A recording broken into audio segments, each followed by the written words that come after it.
From the very beginning of his story, he was an ordinary school librarian, but one day he died due to a fire at school, although his story did not end there, because he managed to be reborn in a new world. In this position, he already had more opportunities than a simple high school librarian. He felt he could do whatever he wanted simply because he called himself the most popular professor in college. Although not everyone thought of him that way, especially the students he pestered, they always felt that Lu Xun was the most capable teacher. This new world was similar to the world described in the most popular novels. In this world, what was important was the power that he thought he possessed in full measure. He always thought that he would become like the hero of novels, become a scoundrel, and thus conquer the whole world, and his name was Zhang Huang. But he soon realized how wrong he was, because it was clear that everything would be different. Anyone who knew his name immediately abandoned him because they considered him a scoundrel and a liar, as well as the worst in terms of coolness. Zhang always thought that working in a library was the worst thing that could happen, but he never thought that he would one day become such a loser.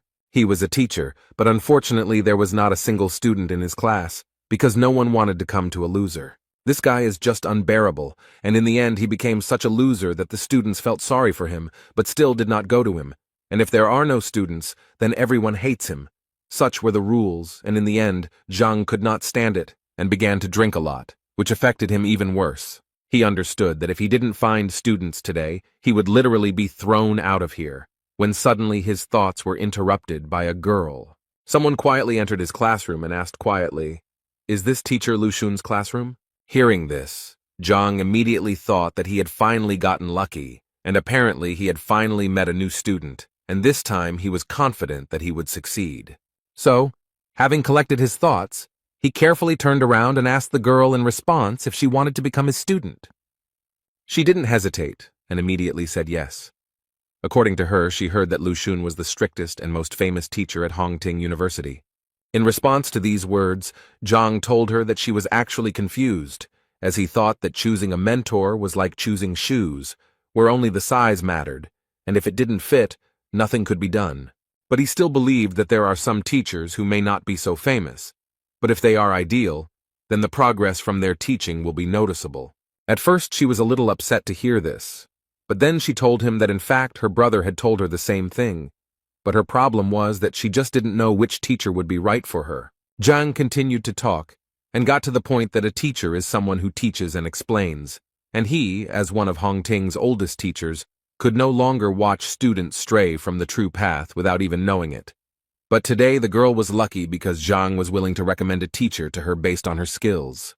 It took her a while to collect her thoughts, after which she began to show everything she was capable of. Zhang, looking at this, thought that he actually couldn't see anything from such a distance. But it didn't matter that much, because it was time to show off a little to attract the girl even more. And when she finally finished showing everything she was capable of, Zhang put on a smart face and said that, from his observations, she had a well-developed base, and therefore he believed that she had excellent prospects.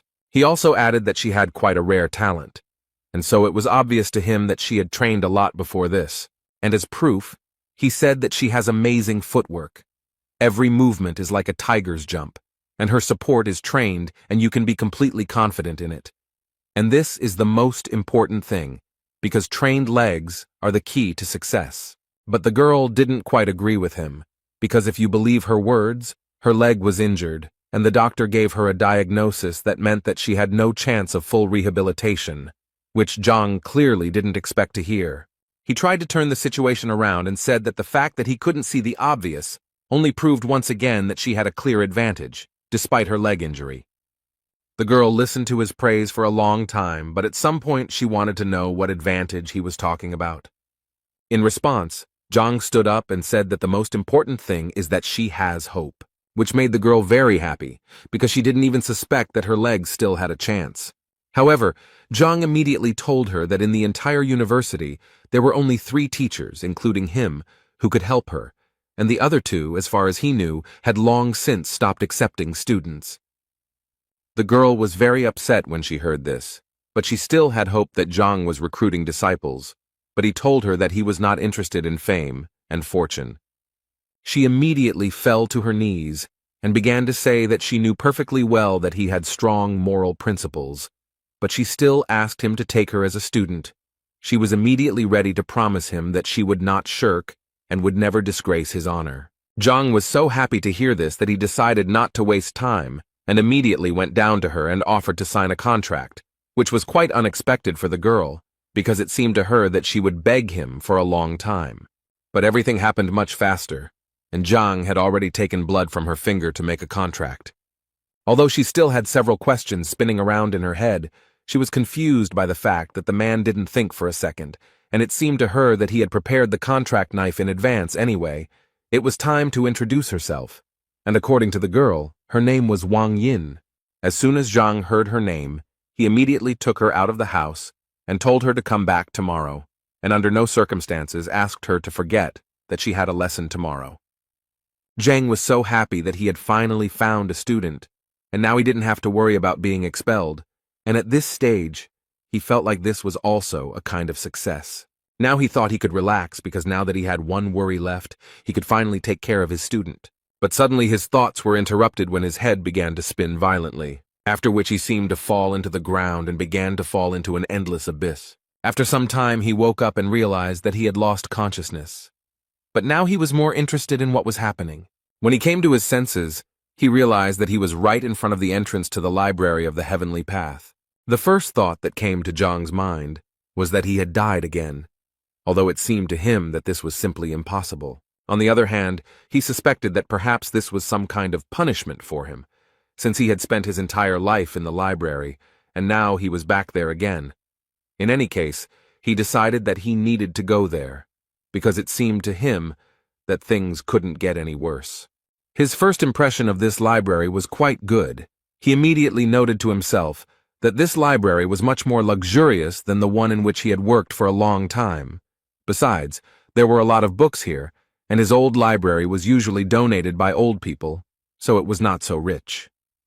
But he still didn't understand why he needed this stack of books at all, and how they would help him win the battle. Although Zhang always believed that until you check, you will never know for sure, so he decided to open several books. He suggested that these might actually be first-class wrestling textbooks. But when he reached out to pick up one of these books, his hand literally went through the wall, and he realized that everything around him was immaterial. Zhang was angry because he was being bullied again, and all these books were fake. You can't even pick them up and read them. After some time, having regained consciousness, Zhang was able to leave this place, but his head was still swarming with thoughts about what kind of place this could be. The only thing he was finally convinced of was that the library was a completely inappropriate place and a waste of time. In any case, he decided that it was useless to think now, and decided to first have a snack, and then return to searching for new students. Suddenly his thoughts were interrupted by someone's shout, clearly calling for Zhang. One of the teachers at the academy called Zhang and reminded him that today students choose their own teachers, and that quite a few new guys had joined him, which apparently could not be said about Zhang.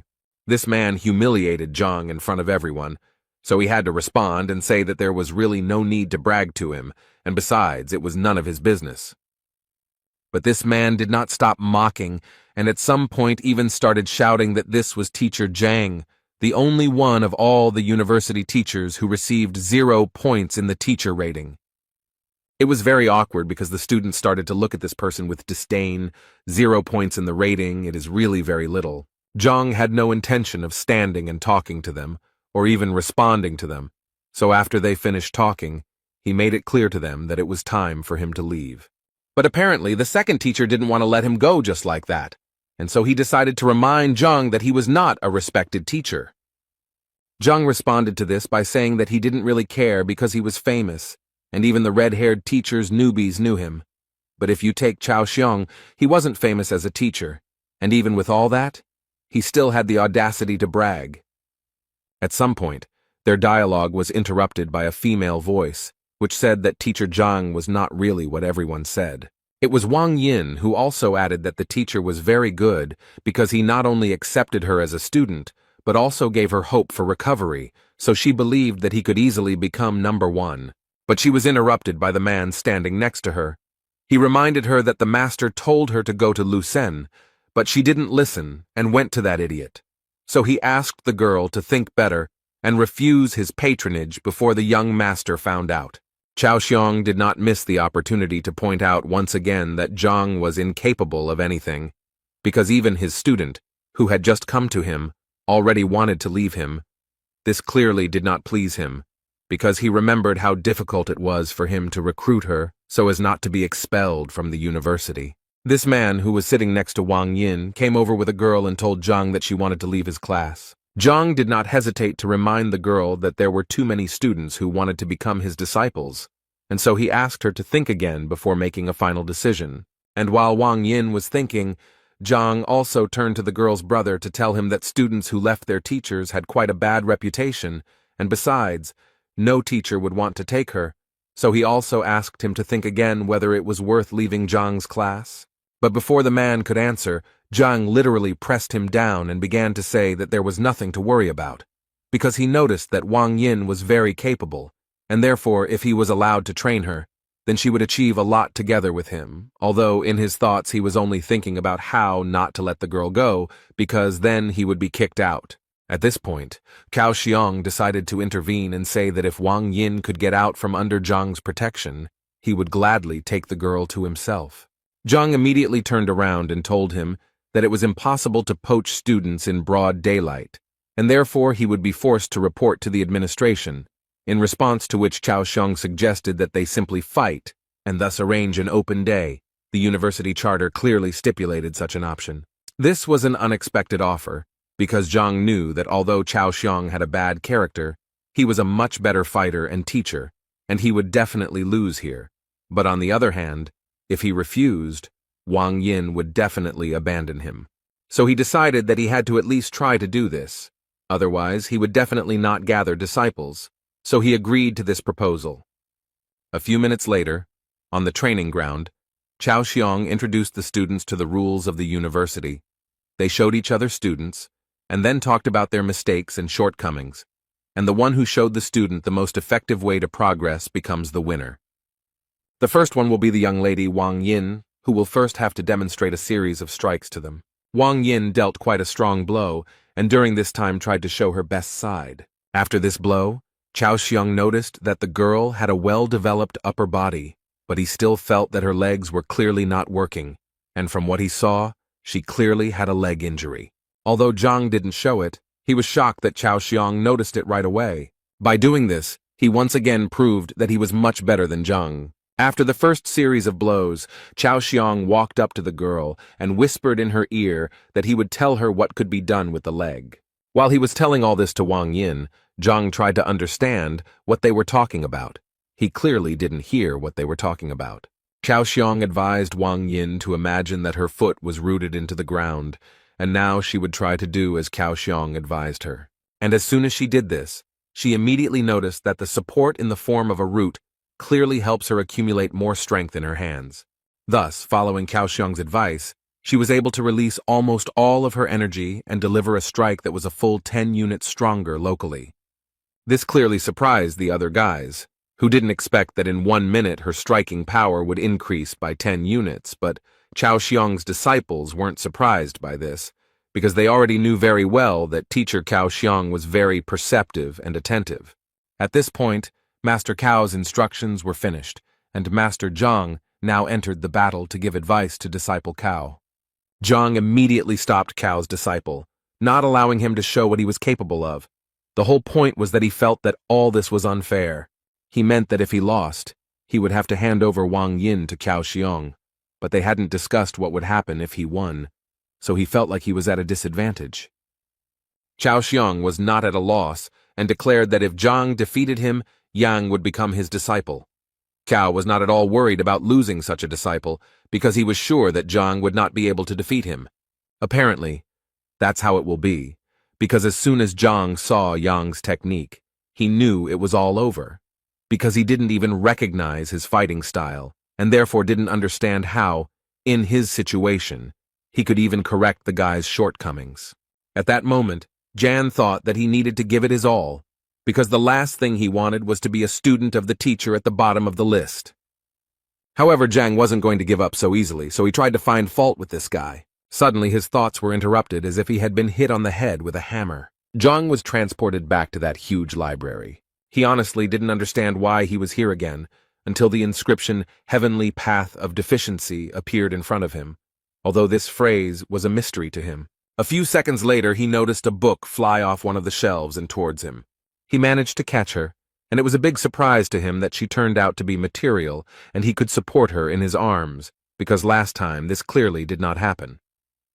The title of this book was quite unusual. It was called Yan Li, just like the name of the guy Jang was currently looking at and trying to find fault with. From the very beginning, the book said that Yang Li was the youngest of the Yuncheng Li family, and it also said that his fighting style was White Lotus, but most importantly, it pointed out his shortcomings, among which were too many unnecessary strikes. This was only the first drawback, so Zhang did not stop and continued to read this book carefully, and at some point, he reached the 12th drawback, which was that his left hand was much more developed, but Yang used his right more often, so the strikes lost their potential. After reading all this information, he finally returned to the training ground, where Yan was able to land 62 punches on the first try. At this time, Zhang finally realized that the library of the Heavenly Path was created specifically to identify and record all the shortcomings. Considering the information he can get, it's a pretty good gift for him to start his new life with. And now Zhang is absolutely ready to finally show everyone around him his true strength. He started by saying that Yang had 12 faults, which made Chao Xiong laugh. The rest of the guys also started laughing, because each of them understood that Yang was using the White Lotus style, which was known to everyone for its power, meaning that it was incredibly difficult to see any flaws in such a fighter, especially in such quantities. He was angry that they didn't want to believe his words, so he said he didn't want to continue competing. After that, he turned to Wang Yin and told her that they were leaving because such bets were simply unacceptable. He was immediately stopped by Chao Xiong, who assured the man that they all trusted Mr. Zhang, so they all wanted to hear his advice. Zhang knew that Chao was only doing this to laugh again, but this time it would be different, and Zhang knew it, so the smile never left his face. The first thing he asked Jan to do was to punch with his left hand instead of his right. This clearly surprised the guy, and the other students started laughing even more because he simply asked the guy to change his hand. Was that really his wise advice? Chao Xiong simply asked Yang to do what Zhang asked, and at that moment he thought that he knew Yang's ability very well, and was therefore confident that his left punch would not reach even 30 units. Jan struck with his left hand, and without expecting it, delivered a blow that was almost twice as strong as the previous one. Cao opened his mouth and froze like a statue in surprise at what he saw. As a result, Yan got the number 123, and this greatly surprised all the children and teachers, including because even teacher Lu Sen had not achieved such a result. Yan himself could not believe that he was capable of delivering such a powerful blow. Zhang was very glad that his advice had worked after all, and now he was once again convinced that the library of the Heavenly Path was given to him for a reason. After thinking these thoughts, he turned to Teacher Cao to inform him that his result was only 20%, but Zhang's advice helped Yang double his strength. This made him say through his pain that Yan Li was now Zhang's disciple, no matter how sad it was for him to say it. At this point, he decided to end his speech and ordered the rest of the students to leave. He thought he was lucky just this once, but he assured himself that he would find a way to get revenge on Zhang. Zhang, meanwhile, threw his stone to Yan so that he would hurry up and check his identity on his stone. At that moment, Yang thought that things couldn't possibly get any worse, and that the other teachers probably wouldn't accept him if he ran away. So despite his disappointment, he bit his finger and signed the contract with Zhang. A few hours later, rumors spread throughout the academy that teacher Cao Xiong had recently competed with teacher Zhang, who was at the bottom of the rankings. At first, it was a source of laughter, but then the laughter turned to surprise when they heard that Zhang had won because he had been able to give advice to Yang, who had doubled his attack. Hearing something like this, the girl became interested and immediately wanted to know how someone could do something that even teacher Lu Sen couldn't do. Her friend believed that it was not just luck, because it increased the impact by 100%. In any case, the girl didn't believe it, and her main reason for coming to this university was because she wanted to get to teacher Lu Sen, and so she didn't understand how they even dared to say that some loser from the bottom of the list was superior to Lu Sen. So she decided to go and teach him a lesson, and Zhang thought that when he saw someone's skills, the library in his head would automatically generate a book with flaws, and now that he had such strength, He was confident that he could become stronger. Suddenly, his thoughts were interrupted by a girl who entered his classroom without permission and rather brazenly asked if he was Mr. Zhang Huang. When she came in, he was slightly dozing, so her words woke him up, and he wanted to know what was going on and why she was here. The girl immediately started talking about how she came here because she found out that he was able to increase Ian's punching power by 100%, but she didn't believe it and wanted him to prove it and give her some advice so that she could also double her strength. Zhang, without thinking twice, refused her, which angered the girl because she thought that he was not busy with anything at the moment. He told her that he was currently recruiting students and not just helping little rude girls. These words clearly angered her, and she wanted to know what he wanted from her then. Zhang thought it was obvious and said directly that he had one condition for her to become his disciple. She thought that in this way he was deceiving the students again, and it seemed so low to her that she thought that she would first become his student, and after she revealed herself, she would break the contract with him and transfer to Lu Sen's group. So she agreed with this idea, but immediately told him that if she found out that he was deceiving the students, she would tell everyone about it. Her friends followed their dialogue closely and could not believe that the girl really wanted to become his student, and it seemed to them that it was very terrible. So they immediately got together and ran to tell her family about it. Zhang suddenly said that he had changed his mind and now did not want to take her as a student because she was terribly impatient, and he preferred attentive students. Inside, this made the girl even more angry, and she wanted to expose him more than anything, so she put on a sweet face and asked him not to be angry because she said she sincerely wanted to become his disciple, so she asked him to accept her again. He told her that if she wanted to become his student, she would have to clean the place so that not a speck of dust remained, and also asked her not to forget about the toilet outside, thereby assuring her that he would test her patience, and if he was satisfied, then she would study with him. The girl's whole appearance showed that this was clearly too much, but Zhang didn't give in to her, and said that if it was so difficult for her, then she could always turn around and leave, but in his mind, he thought that she clearly couldn't play such games with him. And apparently he was right, because at that very second the girl suddenly changed her mind and took the broom, while assuring Zhang that she would do everything. She started cleaning with the thought that she had never had to back down before, and this time she was ready to do it. She would just wait for the moment and take revenge on him for everything. After some time, she was finally able to clean up as Zhang told her. But that was not all. He also wanted her to confirm her identity, so that he could be sure that she was indeed his student. She happily took his stone, and said that she was actually already looking forward to all his instructions, although she was mentally thinking about how to restrain herself from tearing his head off. After she did everything Zhang asked, he finally told her that he needed to look at her strike first to see what level she was at. The girl was clearly surprised that it took him only one blow, because she didn't understand what could be seen in one blow. While the girl was delivering that very blow, Zhang was already in the library of the Heavenly Path to read a book about that girl. He found it quite quickly, and within a few seconds it was already in his hands. The girl was the daughter of the Lord of Baiyun City. She had the highest level of mastery of the basics. Her fighting style was white jade kung fu, and yet she had as many as 27 shortcomings. Given such a number of mistakes, Zhang immediately thought that there was nothing special about the girl, until he saw that with so many mistakes, she was dialing the number 123. Zhang was the first to praise her, and so he said that her strength was worthy of a lord's daughter. The girl was happy to hear this, but she was still eager to hear his analysis and see what mistakes he might have noticed. Meanwhile, she held the crystal in her hand that she had been recording their conversation with, and thought that if he screwed up, she would show it to everyone and watch him make excuses. But the girl had to change her mind when Zhang told her that she was sick, although she immediately began to deny it and became embarrassed. He in turn assured her that he was not scolding her, but simply saying that she was physically ill. The girl continued to deny this and responded by telling him that he didn't know what he was talking about. But he paid no attention to her words and continued to talk about how often she felt pain, especially during the full moon, when the body and mind are especially irritated.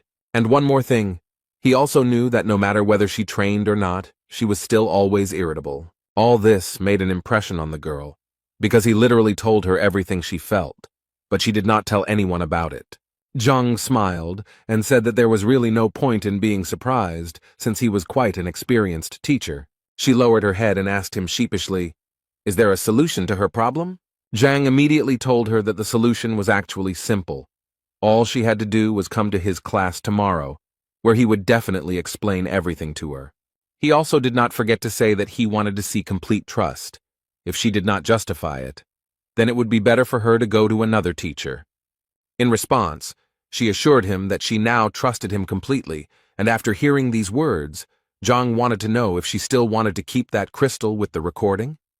The girl immediately squeezed and broke it in her hands and said that this would not happen again. Thoughts flashed through the girl's head about how he immediately recognized her illness and realized that she was recording him on the crystal.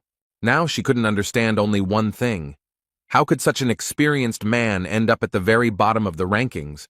The only explanation she had was that he was too noble and didn't need wealth and recognition. Suddenly her thoughts were interrupted by a man who stopped them both. It was Yao Han, the governor of Baiyun City. It was the girl's uncle, from whom she immediately wanted to know what he was doing here. Instead of answering her question, he asked her not to say that she had become Zhang Huang's disciple, but to his great regret, the girl immediately confirmed it. He then turned to Zhang and said that her niece was the pride of the family, and therefore she couldn't study with someone like Zhang, so he asked him to let her go, then added that he would either listen to him or go to the principal and seek his expulsion from the academy. But before he could finish speaking, he was interrupted by the girl herself, who began to ask him not to do this because she had voluntarily become his student. He was clearly surprised that she didn't understand that he was not a worthy teacher who would definitely not be able to increase her strength. She felt very awkward, but still, despite all these feelings, she tried to tell her uncle that she had already made her final decision. As he listened to her, he noticed a broken sound recording crystal on the floor, and this immediately made him furious, and he immediately pounced on Zhang with words to find out what he was going to do with his niece. After which he once again ordered him to immediately release her from the class. Otherwise, he threatened Zhang to destroy him, but he calmly told Yao that he was wrong when he thought that he brainwashed the girl. She also tried to calm her uncle down at that moment, saying that if he didn't calm down right now, she would never speak to him again. He didn't understand why she was suddenly so protective of him, but she felt awkward talking about it here, so she took his hand and said that they were leaving immediately. However, the girl's uncle still did not trust him and believed that Zhang was clearly up to something. Zhang himself did not understand what he was being accused of, since he had simply accepted the student into his group. Two guys were walking around the academy grounds, and one was calming the other down because one of them was not accepted by any teacher. One of them said that they had been together since childhood and even started training together, and that teacher Wang was the best martial artist in Hongting. So he believed that his friend would definitely surpass him, and this clearly made him sad. His friend tried to cheer him up in every way, and as soon as he saw the sign for first class, he immediately suggested that his friend go there, since perhaps he would be accepted there. The boy didn't want to go there because the class clearly looked very old, but his friend assured him that he should be optimistic. If the class is old, it means the teacher is experienced. Zhang was a little surprised when two guys came to him and one of them wanted to become his disciple. But what surprised him even more was that his friend was so eager to prove to Zhang that the boy was a good spearman and would therefore become a good student. Zhang was not against taking another student onto his team, but first asked him to demonstrate his skills. The boy was clearly not prepared for this, but his friend assured him that everything would be fine because the teacher just wanted to give him a couple of tips. At that moment, the boy couldn't get the thought out of his head that everything around him was unkempt, and so he thought that the teacher was exactly the same and was unlikely to teach him anything. But he still decided that even if he really was that terrible, he simply wouldn't become his disciple. And to test his theory, he decided to show everything he could do and see the teacher's reaction. He was able to knock out 123 units of power on the testing stone, after which he bowed to the teacher and asked him for advice. But as soon as he looked up, he noticed that this teacher didn't even look at him. So the guy decided that, apparently, his guesses were exactly as he thought. But suddenly, his thoughts were interrupted by Zhang, who couldn't help but notice that someone had emotionally hurt the guy. Moreover, he noticed that the guy felt humiliated. The guy clearly didn't expect to hear this, so much so that he even casually mentioned that he secretly loved one girl, but nothing worked out between them. Although he immediately came to his senses and said that it didn't matter anyway. His friend immediately ran up to him and began to find out who had offended him and why he hadn't told him about it, but he didn't want to discuss it now, so he asked the teacher not to talk about it, since it was his personal business and had nothing to do with his preparation. But Zhang clearly didn't think so, and then added that his punch was fierce and purposeful, and that it spoke volumes about his personality. Zhang immediately noted that he only thought about the present, not the future. The most important thing, though, is that this injury made him indecisive and he became very afraid of failure, and because of this his punch became much weaker. The guys were very surprised that Zhang was able to see that he was in love and what kind of character the guy had in general. But Zhang immediately told them that in fact there was nothing surprising about it, because a fighter's blow directly depends on his emotional state, and if it is unstable, then the blow will be exactly the same, and in his case it was clear at first glance that love was to blame. The boys stood there with their mouths open in surprise, as they saw how quickly Zhang had found his true problem. Even Weapon Master Wang hadn't noticed it. Zhang broke their shock to give the guy some advice, telling him that in order to earn respect in a relationship, he had to be strong, and asking him to think about how he looked to others if he didn't respect himself. Now he asked him to understand himself, let go of his grievances and learn from his mistakes, so he should become much stronger. And now, hearing this, Zhang asked the guy to hit him again and see what he was really capable of. The only thoughts in his head were that he shouldn't insult himself, and all he needed was to believe in himself. It was with these thoughts that he struck the stone being evaluated. And what was his friend's surprise when the force of the guy's blow increased almost twofold and amounted to as much as 200 units. After that, the guy realized that his teacher must be Zhang, so without thinking twice, he knelt down in front of him and began to ask him about it, and Zhang himself was not against helping the young guy, so the first thing he asked him to do was to verify his identity on the stone. This guy's friend was a little jealous because the thought immediately occurred to him that if he knew this teacher was so cool, he would have gone to him too. But another question confused him. If there had always been such a great teacher in Hongting, then why had he never heard of him?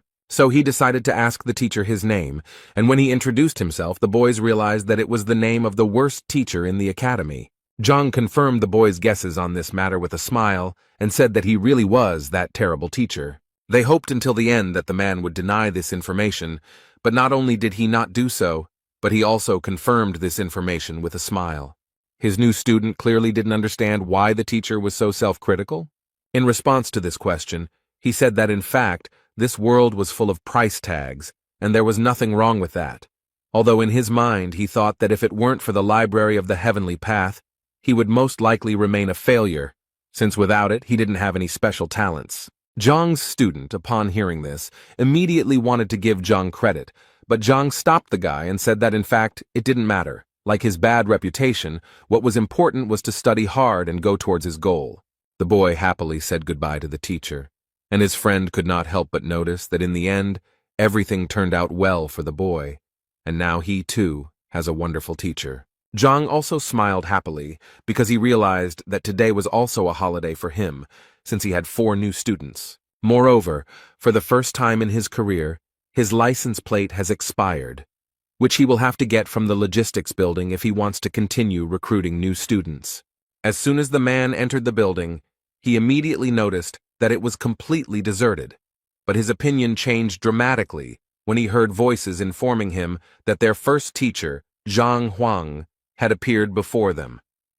The voice belonged to Can Biao, who was the head of the logistics department, and as soon as Zhang noticed him, the big guy decided to find out what he was doing there, because everyone knew he was having trouble recruiting people. Zhang immediately remembered how Can Biao always bullied him because he didn't earn much due to his reputation. And taking all this into account, Zhang immediately thought that maybe it was because of this big guy that he only had 4 tokens to begin with. Anyway, the first thing he did was tell the big guy that he was out of registration tags and would like some more. These words made the big guy laugh incredibly loudly, because he didn't understand how a teacher like Zhang could run out of tokens. Zhang actually expected this kind of reaction, so he offered a bet if he didn't believe him. Qianbao had always been interested in betting, so he immediately agreed. But before that, he wanted to know what exactly he could bet. Zhang was prepared for this question, and therefore immediately answered that he wanted to bet his face, which meant that the loser would receive 3 slaps in public from the winner. Qin was pleasantly surprised by Zhang's creativity, so he agreed to the idea without any problem. But he still decided to add that if Zhang lost, he would receive 3 slaps from each of them, not just from Qian. His 3 assistants went to get a book containing information about the relationships of students with teachers, and with the help of this book, they were going to find out if he was lying. But after a few minutes, their faces changed because they suddenly discovered information that actually confirmed that the 4 students recognized him as the teacher. Qianbao clearly couldn't believe it, so he ordered the book to be brought to him immediately so that he could personally verify its authenticity. Reading this, he convinced himself and the other teachers that if this was true, then the guys who went to Zhang were complete fools. But when he started reading the detailed description of each of the disciples, a smile appeared on his face because he noticed that Wang Yin had a leg injury, and it seemed to him that all the others would have the same thing. This satisfied face did not last long, because then he saw that among his disciples was the daughter of the Wang family, which was one of the richest in Qianshuan. But that was not all, because what happened next was even more fun. Zhao Ya, who was 7th in the entrance exam and was the daughter of the ruler of Baiyun City, and right behind her were Yang Li and Zheng Yang, who were among the top 100 fighters. After learning all this, Qianbao came to the conclusion that Zhang had simply brainwashed these children. Otherwise, they would not even look at a loser like him. Zhang had no intention of proving anything to them, and immediately said that it was really up to them whether to believe him or not, but it would still remain the truth. And considering all this, he said that it was time for them to fulfill their promise. But apparently they didn't intend to do this from the very beginning, because they started telling him that they wouldn't do this, and he clearly wouldn't do anything to them for it. And if he tried, they immediately said that they would simply beat him up, and he would regret that he ever came here. Zhang received all these words with joy. Deep down, he even wanted them to refuse to carry out the punishments. One of them even stepped out of the crowd and said that Zhang was not worthy of even touching his face, let alone slapping him. But he was eager to teach Zhang the lesson he clearly deserved. At this moment, Qian thought that Zhang was only 3rd ranked, and he would definitely not be able to stand up to a 4th-ranked master. It was simply beyond his capabilities. In total, as is known, there are 9 combat ranks. The higher the rank, the more difficult the transition to the next. Also, each rank is divided into initial, intermediate, advanced, and peak levels. Therefore, given this information, it was clear that even if Zhang was well versed in other people's skills, he was only at the level of a 3rd-rank master, and with such skills, it would be truly difficult to win. While Qianbao was thinking about all this, blood appeared in front of him, which made him very angry, because he immediately asked them to deal with it cleanly and without unnecessary aggression. But he didn't even expect to hear that it wasn't Zhang's blood, and when he started to turn around, he noticed that they seemed to be in trouble. Zhang managed to knock out one of the teachers with one punch, and now he stood up and slowly called the other boys to him. Qian was beside himself with anger because he honestly didn't understand how this was even possible. After all, Li Yuan was definitely a rank higher. How could such a thing even happen? Zhang continued to anger them by calling them over with a smile. They thought that he was just lucky, and now he would definitely get what he deserved from them for his insolence. Zhang closed his eyes and moved to the library of the Heavenly Path, where 3 books on the shortcomings of these teachers had already been prepared. Therefore, it was not difficult for him to familiarize himself with them and strike where they could have the greatest effect. Each of them had their own point they didn't want to reach, and Zhang knew it very well. This information helped him defeat all these impudent people. After just one touch to each of them, Zhang became the winner, and they froze and could only tremble in fear. The thing is that Zhang touched their vital points, because he knew very well that all fighters who train hard have such a point, and if it is touched even by a child, it can lead to very bad consequences. Therefore, vital points are the most important place of a fighter. Often even close people do not know about them. Qianbao could barely speak, but he still wanted to ask the guy how he knew about their vital points. Of course, he knew in his mind that all this was thanks to the library, because he only now realized that it could help not only in teaching students, but also in real combat, despite the fact that he was from the ground and did not really understand kung fu. But he told Tianboa that they just needed to fulfill the promise, and everything would be fine. All this irritated Tianbao, so he immediately called Zhang a pathetic and incompetent teacher who dared to attack his superiors in a public place, so he would definitely go to the administration to file a complaint against him. The other teachers agreed with him too. They even told him that he would do better to kneel if he didn't want to get fired. For Zhang, this was so humiliating, because he understood perfectly well that they simply could not win with the power of intelligence, so they decided to use meanness. Then he decided that he too needed to resort to their methods, since that was what they wanted so much. After that, he began to talk about how Master Qian Biao stole Elder Chen Ming's treasures half a year ago. And he did it only to please a woman who ultimately did not stay with him. Next in line was teacher Bai Lin, who had driven the girl to suicide 3 years ago by abusing her, and her spirit often returned to him in his dreams.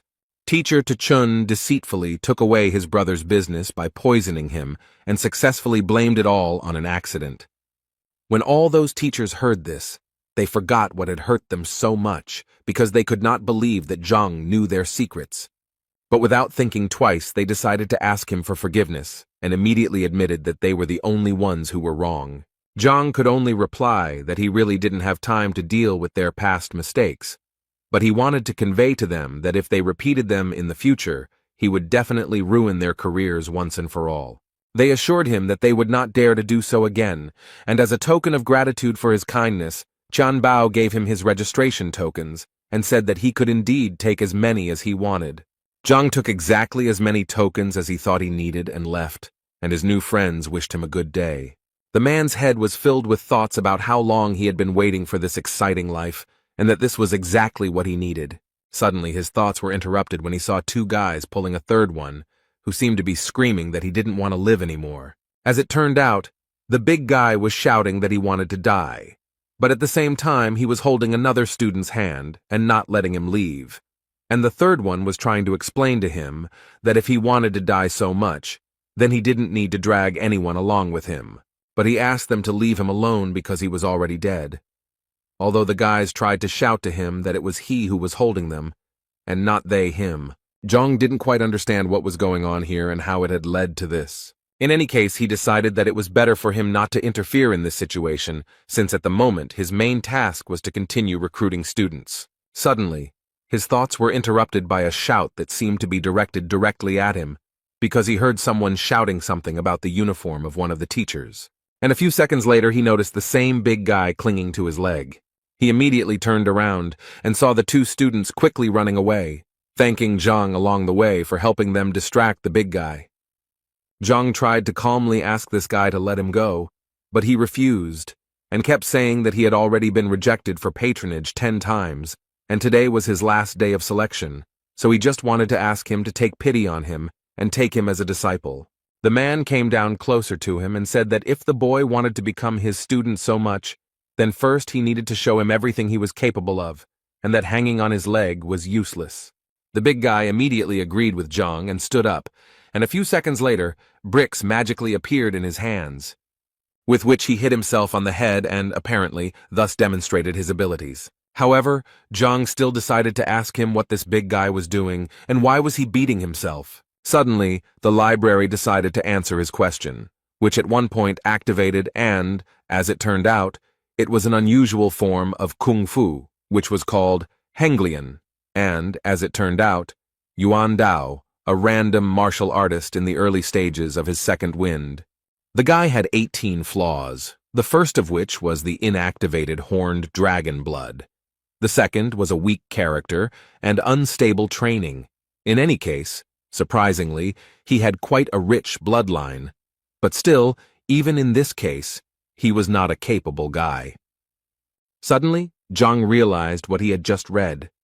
Could this guy have something to do with the power of the imperial blood? In this world, the birth data of the body and blood are of great importance, and if a fighter has a heritage, he can improve much more actively than his opponents. Thus, there are several types of bodies: the purest body, the yin body, the yang body, the golden body. Likewise, it can be said that there are several types of blood: ancient blood, new blood, ancestral blood, and variable blood. The blood of the horned dragon is one of the ancient bloods. It is said that when it is used to its full potential, the fighter becomes invulnerable to weapons, and nothing can break him. It could be said that this was one of the best bloodlines in terms of defense, and Zhang could not even imagine that such a big guy would have such a huge potential, although it would be incredibly difficult to unlock. Either way, he knew that this guy definitely needed to be taken into his class. So he immediately gave him his token to make a deal with him, and the big guy was over the moon. He was so happy that he finally had a teacher, but Zhang immediately asked him to stop rejoicing because they had a lot of work ahead of them. Suddenly, their dialogue was interrupted by Shang Bin. He was the grandson of the elder of the Shang Academy, and one of Shenbi's admirers. This guy, as soon as he saw Zhang, immediately told him that the teacher was not very good and was recruiting exactly the same kind of students. The girl standing next to him was called Shenbi Ju. She was one of the top teachers in the academy with a huge number of fans. Moreover, it could be said that Zhang was once a big fan of hers. And now Zhang didn't understand who Shang Bin was talking about and who he called trash. Shang Bin smiled and told Zhang with great confidence that he was talking about him if he didn't understand. Zhang put his hand to his nose and began to say that if Shang Bin was talking about him, then he simply did not understand why it stank so much, and he did not forget to notice that this smell only appeared after Shang Bin appeared. He immediately became enraged by such an insult, and began to shout that he had no right to speak like that at all. But then he noticed that even Shen Bi was laughing at him, so he immediately decided that he needed to be more cool-headed because he definitely couldn't embarrass himself in front of her. So he decided to remind Zhang of his place in the ranking, which absolutely everyone knows, and he also knew the big guy who was standing next to him, and according to Shan's words, this guy's punching power was only 15, and he was only good at defense. He also did not forget to add that the guy was the last in the entrance exams. And finally, he said that it was quite a lucky coincidence that the teacher and the student from the bottom of the list had finally met. As soon as the big man heard Zhang Huang's name and that he was ranked last, he realized that it was probably in vain that he asked him to be his teacher. Zhang didn't intend to react harshly to all these words, and decided to tell Shan that if he finished speaking, then his personality could leave. Zhang personally let him go. Although this made him angry, he still decided to listen to Zhang. But first he turned to Shenbi and told her that they had better leave here, because communicating with this abomination was dangerous. It could negatively affect her beauty. Before leaving, Shenbi decided to say some nice words to Zhang. So she said that last time, although he was at the bottom of the list, she asked him not to give up and work hard, and then he would definitely succeed. Zhang understood that she thought that since he took this big guy, it meant that he had given up on himself. But he still told her that he was pleased to hear such words from her. But he could still guarantee that this big guy was a diamond in the rough, and if he was trained properly, he would most likely shine. Shenbi didn't argue with him, and said that she would look forward to it, then turned to Shang to tell him that she was already very tired, so she would like to rest for a while without him. Shang again decided that Zhang was the only one to blame for this, so he promised him that the time would come when he would have to answer for everything he had done. While they were talking there, the big guy decided to run away very carefully, but Zhang noticed this and pretended that the big guy was just confused and went the wrong way, because in fact his class was in a completely different direction. The boy was trying to say that he was too weak, and therefore didn't want to ruin teacher Zhang's reputation, and therefore he wouldn't mind if the man suddenly decided to let him go. Zhang came close to him and said that these were meaningless words because he had already dripped blood onto the token, and therefore from this second on, he would live as his disciple, and then die as his disciple. After this conversation, Zhang went to his room to think about the fact that today was his last day of recruiting disciples, and it looked like his limit would stop at 5. But in reality, everything was fine. So he decided that he needed to sort out all the materials first so that he would be ready for his first lesson tomorrow. He believed that he had previously trained according to the principle of the 9 paths of Hongting, and each level corresponded to the essence of the 9 ranks. Many in Hongting train according to this system. And it looks like he's the last one of all the teachers left at rank 3. Everyone has already reached at least rank 4, so he needs to pull himself together and catch up with them as quickly as possible. But his training methods weren't quite up to the task, so he decided to visit one place where he thought he might find a more successful training method than he had the last few times. The essence of unifying true ki is to collect the spiritual energy that is around them, and this process is very slow and difficult because the spiritual energy needs to be reconstructed to reunite with the true ki of the body, and some masters study day and night for at least 3 years to achieve an acceptable result. And all this clearly did not suit Zhang. He most of all did not want to do this for years. Besides, his classes were tomorrow, and if the students found out that their teacher was not even capable of high-quality qi collection, then they would definitely drop out of school.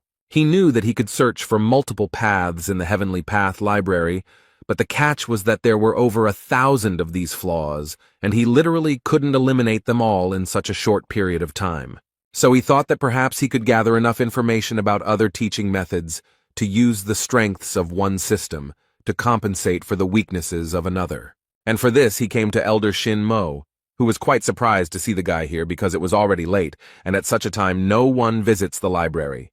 Zhang explained to him that the thing was that he was going to cross the 3rd rank, but he had some questions, which was why he came here. The elder took this information with a smile and told him that there was actually nothing wrong with him cultivating slowly, as the university always needed fresh blood like him. So he told him that the information about the 3rd rank was in the 4th line, for which Zhang was very grateful. The elder had always known that Zhang was actually a good boy, he just always lacked ability, and so he sincerely hoped that his results would not be so dismal. As soon as Zhang entered this library, the first thing he noticed was that there were quite a large number of books in it. It even seemed to him that the university library was no poorer than an ordinary modern library, and besides, he almost immediately found a row with the books he needed.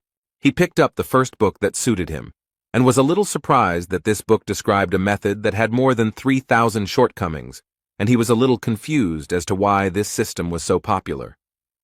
It seemed simply impossible to him to correct so many mistakes, but at one point, he realized that now was not the best time to despair.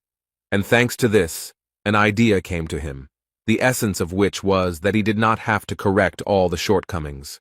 He decided that he could simply fix the thing that was bothering him on his stage, and he was absolutely right, because it turned out that there were only 10 flaws on his stage. The only thing he regretted was that the library of the Heavenly Path only talked about errors and not about the methods of correction. But he did not despair because he understood that he could find the advantages of different methods that would cover the shortcomings of others, and by combining all the information, something new and more advanced could be obtained.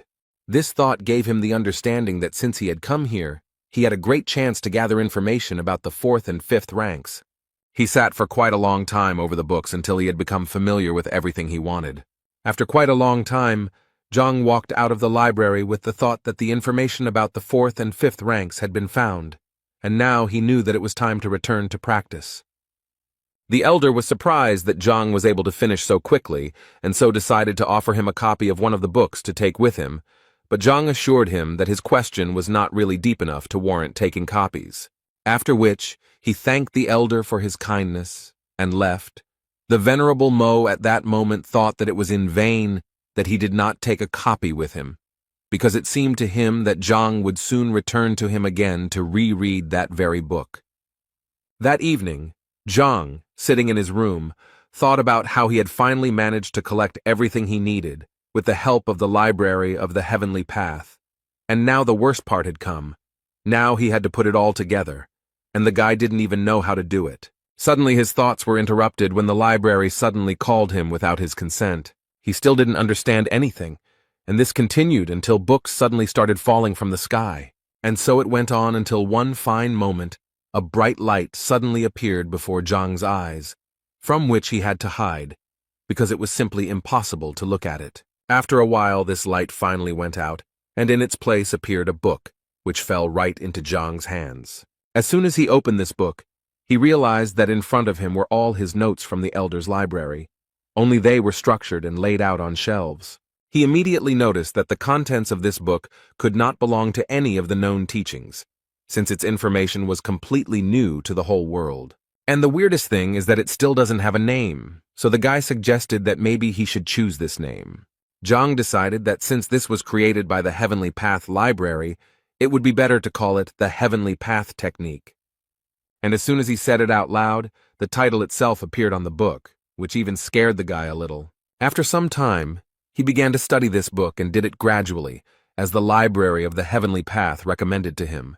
And at some point, his understanding and knowledge of this book reached its maximum. Zhang immediately realized that this was some kind of breakthrough, but he was surprised by the fact that it happened so quickly, because he knew that other people who had advanced to the rank of skin and bone purification fasted for a long time, constantly meditated, and all this in order to achieve even a small success. It only took him half a night to reach the 5th rank of Chi Vessel. He also couldn't help but notice that his training had increased the strength of his Chi, but he always felt that it required sacred or divine purification. But it seemed like the Heavenly Path Library had done all the work for him. He realized that apparently when he used Hongting's 9 paths, he had made too many mistakes, but now he seemed to have finally been able to gather the highest quality Qi. After such a breakthrough, he immediately became curious about whether he could use the Heavenly Breakthrough Library to learn a sacred or even divine purification method. There are 3 types of Qi energy: high, medium, and low, and accordingly, the higher its quality, the stronger the fighter. Zhang was confident that he was now using the highest quality Qi, and that this practice had improved his body and his energy. So taking all these points into account, he decided that he immediately needed to test what he was now capable of. The first thing he decided to do was to go to the measuring plate that his students were hitting. It seemed to him that it made sense to start with this. He gathered more energy in his hand and was about to deliver his first blow after meditating. And as soon as he struck this blow, the number 8 appeared in front of his face, followed by the word ding, which was roughly equivalent to a blow of 8,000 units. Zhang initially thought that this plate was simply defective, since according to the measuring stone, its strength was equal to that of a 6th-rank sage. In a way, he looked at his hands and thought that this was quite frightening to him. Moreover, he managed to reach the 5th rank in just one night, so he decided it was better to keep this news a secret. Suddenly, his thoughts were interrupted by a strange sound. Zhang thought that it was too late for guests, so he decided to check who had come to see him. When he saw this person, he immediately realized that whoever he was, this person was clearly heading towards his room. But more importantly, he did not notice Zhang. This unexpected guest at that moment thought that Zhang himself was to blame for what would happen, because he should not have taken everyone as a disciple. Zhang knew that if this man was sneaking up on his teacher in the middle of the night, he certainly wasn't bringing joy, so he decided to take off his teacher's uniform first for better camouflage. And just as he thought about it, the man turned around and shouted in his direction to find out who was hiding around the corner. Zhang knew very well that this man only came here to destroy him, so he decided to say that he had the same plan because he thought that it would clearly confuse him. And as soon as Zhang said that he was here to destroy the failed teacher, the unwanted guest calmed down and said that he would cover for him later. Zhang continued to play the role of a criminal, but before that he was surprised that this unwanted guest did not object, because it seemed to him that he himself would like to destroy him. After that, the man said that he was not actually here to destroy Teacher Zhang, but only to scare him a little. He was going to cut off his tender organ and thus prevent the reproduction of people like him, and all this because he was so unfair to his niece. For the first time in his life, Zhang did not regret going to training instead of going to bed, because if he had fallen asleep, the consequences would have been very dire. In any case, this strange man decided that it was time to end the conversation and get down to business, and Zhang decided to offer him to start first, because if he simply destroyed him, there would be no point in castrating him. The man at this moment thought that it was such an incredible coincidence that they both came that night to finish off Zhang, so while thinking about it, he suggested to his unexpected partner that they go on this mission together. First of all, the criminal asked him to focus on his energy in order to better feel his body and deliver the most powerful blow. Zhang was transported to the library of the Heavenly Path at this moment, because he realized that he had heard this man's voice before, and the book itself fell into his hands. This man's name was Yao Han, and he was a servant of the Baiyun house, a sixth-rank fighter who had opened the 8 chakra points.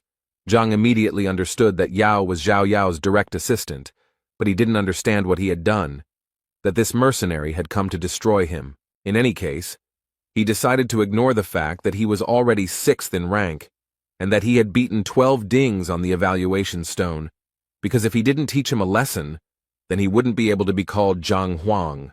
But he still understood that this clearly had to be done not in direct confrontation, because then he would definitely lose. So he decided to outsmart Yao a little and at one point shouted at him to look at the sky because there was a UFO flying there. Yao didn't understand what a UFO was and how it related to their case, but he didn't even think that this was all just a common trick by Zhang, who deceived him in such a childish way. Zhang didn't miss his chance and delivered a fairly strong blow from behind, which sent the man flying into the nearest wall. He thought that the 6th rank should be much stronger, but apparently the fact that he knows all of his opponent's weaknesses decides a lot in this regard. Yao didn't quite understand why the guy suddenly attacked him, because it seemed to him that they both wanted to take revenge on Zhang.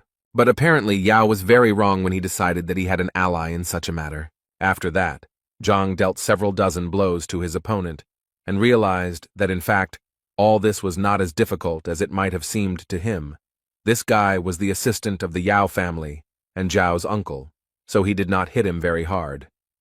But before he left, Zhang knew he first needed to divert suspicion from himself.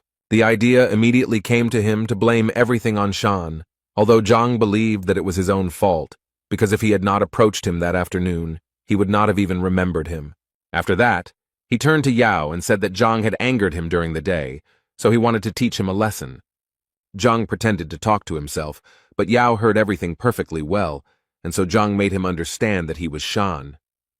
After that, he made a threatening face and ordered Yao to get out of here immediately. This scene made Yao think that he saw this person talking to Zhang today, and he also knows very well that they often quarrel with each other, and in the end he said something for Shenbi, so he was sure that it was that guy. Zhang thanked himself again for deciding to train today instead of just lying around and resting. Besides, tonight had given him the understanding that he needed to become much stronger if he wanted to survive in this world.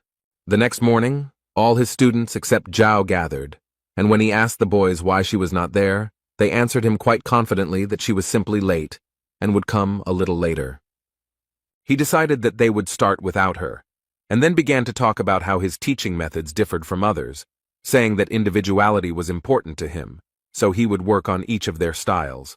And he decided to start with Wang Yin because she was his first student.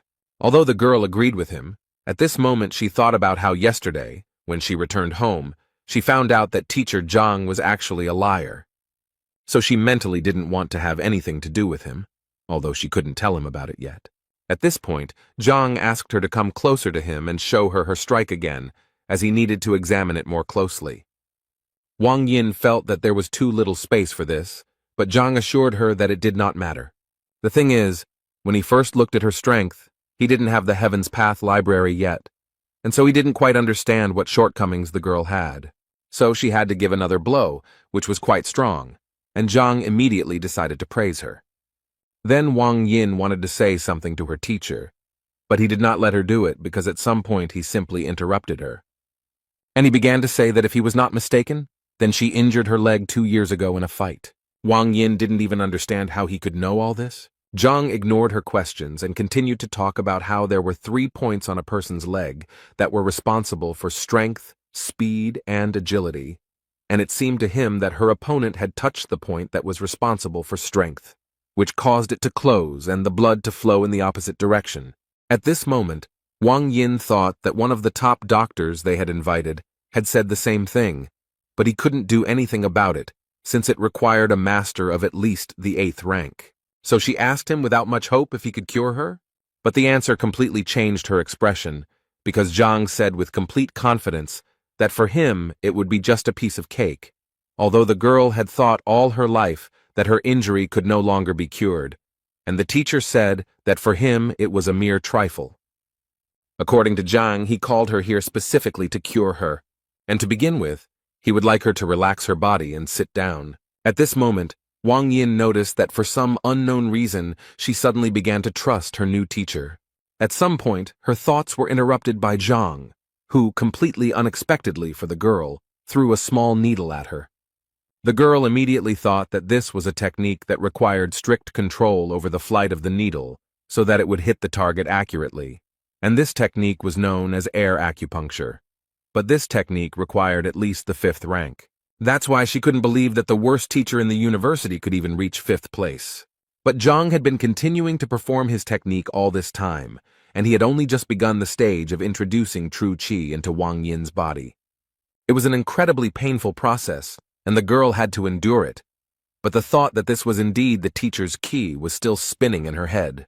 She immediately realized that this was the purest qi, like spring water without a single impurity, flowing through her body. But she still couldn't get the fact out of her head that such energy simply couldn't be found in a 3rd-rank master. Moreover, no matter how much she studied the matter, she had never heard of such a true qi refining mastery. Anyway, the most important thing now is that she can feel her legs more accurately and clearly than ever. Wang Yin felt like he had turned some kind of lever, and now she could feel them. The girl had been waiting for this feeling for so long, and finally, when she had almost lost hope that she would ever be able to cure this disease, the teacher was still able to cure her, and he did it so simply that she could not even believe it. For such a gift, she immediately fell to her knees in front of him and began to thank him. Zhang thought that there was no particular meaning to it. He just wanted the girl to start training hard so that the second one would not be so easily corrupted. After his first training session, Yan, sitting with all the students in the class, told them how he was going to leave the teacher. So he wanted to know who wanted to join him, and the big guy immediately supported him. But he still added that, in addition to the fact that he also wanted to leave, he was afraid that the teacher might get angry about this, and then things would be bad for them. Jan thought it was a mere trifle because it was better to be angry than just stay here. He was confused by the fact that they didn't even know what rank he was, but he was sure that when Wang Yin came out, she would finally convince them that they should leave him. Immediately after his words, Zhang and Wang Yin entered the waiting room. It was clear from the girl that she was very pleased, and with such an attitude, she clearly did not intend to leave. Jan noticed this, and realized that his escape plan was slowly beginning to fall apart. The big guy also noted the fact that Wang Yin clearly didn't look disappointed, but Yang couldn't believe that Zhang actually told Wang Yin something worthwhile. Suddenly, his thoughts were interrupted by Zhao Yao, who entered the classroom and first apologized for being late. Zhang, of course, was very happy to see her, but he couldn't help but ask the girl who was this disabled person next to her. The girl did not expect such a formulation and was a little stunned when she heard the word disabled. But the man who was next to the girl did not tolerate this and immediately responded by calling Zhang a cripple because in fact his name was Yao Han and he was a servant of the Bayun house. He also added that he came here to check on Zhang and how he would handle this lesson. Zhao tried her best to calm him down, but it seemed to be quite difficult to do. Zhang, in turn, decided to add fuel to the fire and said that he actually needed absolute silence in the classroom in order to teach, and besides, he believed that it was not a public place where anyone could enter. Zhang gently hinted that he should leave here, which made Uncle Zhao even more angry, and so he immediately began to threaten Zhang, saying that he could slap him right now. The teacher did not argue with him and asked Zhao to deal with her relative herself. Zhao immediately sent Han out of the classroom and told him that he was disturbing her while she was studying. A few seconds later, the doors closed in front of the man, and he apparently would not be able to watch his niece's occupation. And when Zhao finally dealt with her uncle, Zhang decided to call Yang to him, because it was his turn. The guy happily agreed because he really wanted to see what his new teacher was capable of, and he also decided that if Zhang really was as bad as everyone said, then the guy would quit without hesitation. He entered Zhang's room, and the first thing he did was ask the teacher if he wanted Yang to show him what he could do. But before he could finish his question, Zhang told him that it was actually useless, and that he had already figured it out. Zhang explained to the young master that at the moment the Feijoa strike was at the initial level, although the Kulong strike was at an advanced level. Yang was a little surprised that Zhang knew that he was practicing Kunlun, because absolutely no one knows about this training, not even his family. Zhang replied with a smile that it was actually quite simple. Yesterday he saw Feijoa in his style and ate it. This shocked the boy even more. He couldn't believe that Zhang was even able to see such a thing. In his mind, he remembered that even teacher Qiao Xiong hadn't seen anything like this. How could Zhang have guessed back then? His thoughts were interrupted by Zhang, who assured the boy that every time he used the Kunlun strike, the pain in the boy's armpit increased and his shoulder began to itch. At this moment, Zhang amazed Yang so much that he even cried out upon hearing such detailed information about himself. The body of a Kunlun technique master is perceived as the body of a dragon, and if the warrior has reached the rank of skin and bone purification, there will be no side effects, since the qi energy will nourish the muscles and bones of its wearer. But according to Zhang, Yang is only at the second wind level now, and his body is still too weak, so the Kunlun is injuring him, and if he continues, the injury will become even worse. Yang was speechless, and clearly didn't know what he had said to his teacher. He simply remained silent, and waited for Zhang to continue. So the teacher kept saying that if he continued like this, his arm would atrophy, and it would be impossible to save it. Zhang also suspected that the boy was already at the stage where his sleep was disturbed, and at night the spasm was felt throughout his entire arm. Jan realized that he was in trouble, so without thinking twice, he knelt down in front of his teacher and began to ask him for help. Zhang went down to him, and the first thing he did was ask him not to worry so much, because in fact, the solution to the problem was quite simple. He just needed to stop using Kunlun and focus on his rank for now, and Zhang would definitely find a solution to this problem. There was so much hope in Zhang's eyes, and in his head he was thinking about how wrong he was, but now he understands how lucky he is, because his new teacher is the best. The other boys waited impatiently for Yang to leave Zhang's room, and finally he came out, and they waited for him to decide that the guy would leave this teacher. But Yan, upon hearing these words, immediately pounced on the big guy to tell him that he really didn't understand what he was talking about. He then added that if he had been destined to learn from this man, that was exactly what he would have done, and now that he was here, he saw no point in retreating. The boys' faces were far from normal. They did not even try to hide their surprise. Next in line was Zhao, who couldn't believe Zhang's words when he said she had a yin body. The man also added that she was far from being ill, but simply had a body that most women in the world dream of. He told her that her body had a lot of yin energy, and with the right training, her progress would be much faster. The only thing Zhang regretted was that no one had noticed this before, and she had been practicing white jade kung fu all this time, and considering that she was adding yin energy to her own, this could only mean one thing: she was on a direct path to illness. He believed that the only way to get rid of the pain was to change his training method to one that suited it better. Zhao began to worry, because she didn't know any other teaching methods except her own. Zhang reassured her, saying that there was really no problem with it. Tomorrow he would go to the library and try to find something for her. Next in line was a big guy who came out of the office just as pleased and grateful to Zhang for his help. He never thought that he would have to kneel before Zhang for helping him so much. Zhang understands his emotions because he gave him the adjusted Hongting 9 Paths method, although he still felt that the big guy was getting too close to him. As for Zhang Yang, his strength increased greatly after his advice, and the boy was finally able to reveal his talent, after which he went out to the guys to tell them that he had analyzed almost all of their individual recommendations, but assured them that this was only the beginning, because they clearly would not be able to achieve success with simple words. Suddenly his monologue was interrupted when someone knocked down the classroom door. Brother Wang Yin said that Zhang was deceiving the students for his own benefit, but he would not tolerate him dragging his sister into it. This guy's name was Wang Tao, and he said that he wanted Zhang to stop being Wang Yin and Zhao Yao's teacher and let them go immediately. Otherwise, he immediately warned him that he would not pay attention to his title as a teacher and that he would be to blame for his injuries, to which Zhang only replied that this guy was disrupting the lesson. Wang Tao smiled because he didn't understand what Zhang could teach his students since his skills were laughable, and he didn't forget to add that Zhang was lucky that he was well-mannered and called him a teacher, but this would continue if Zhang continued to fool around. Zhang got tired of this and created a huge fire tiger, which scared Wang Tao quite a bit. He immediately noticed that this aura was the same as that of an elder. He didn't believe that a third-rank guy could be so strong, so he thought that it would be disgusting if they thought that he was afraid of such a weakling. So without thinking twice, he decided to attack Zhang and punish him for all the words and actions he had committed. But no matter how much force Wang Tao used, Zhang was still able to easily stop the guy's attack with just 2 fingers. Wang Tao couldn't even imagine how this was even possible. How could a third-rank fighter stop his attack and so easily? He decided that it was just a coincidence, and nothing more, so he demanded that Zhang let go of the sword so that they could fight in a fair fight.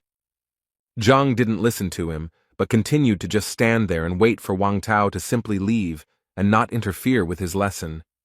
At that moment, the guy's head was spinning with only thoughts about how this was simply impossible, because the last time they tested Zhang's strength, it was at the level of the 3rd rank.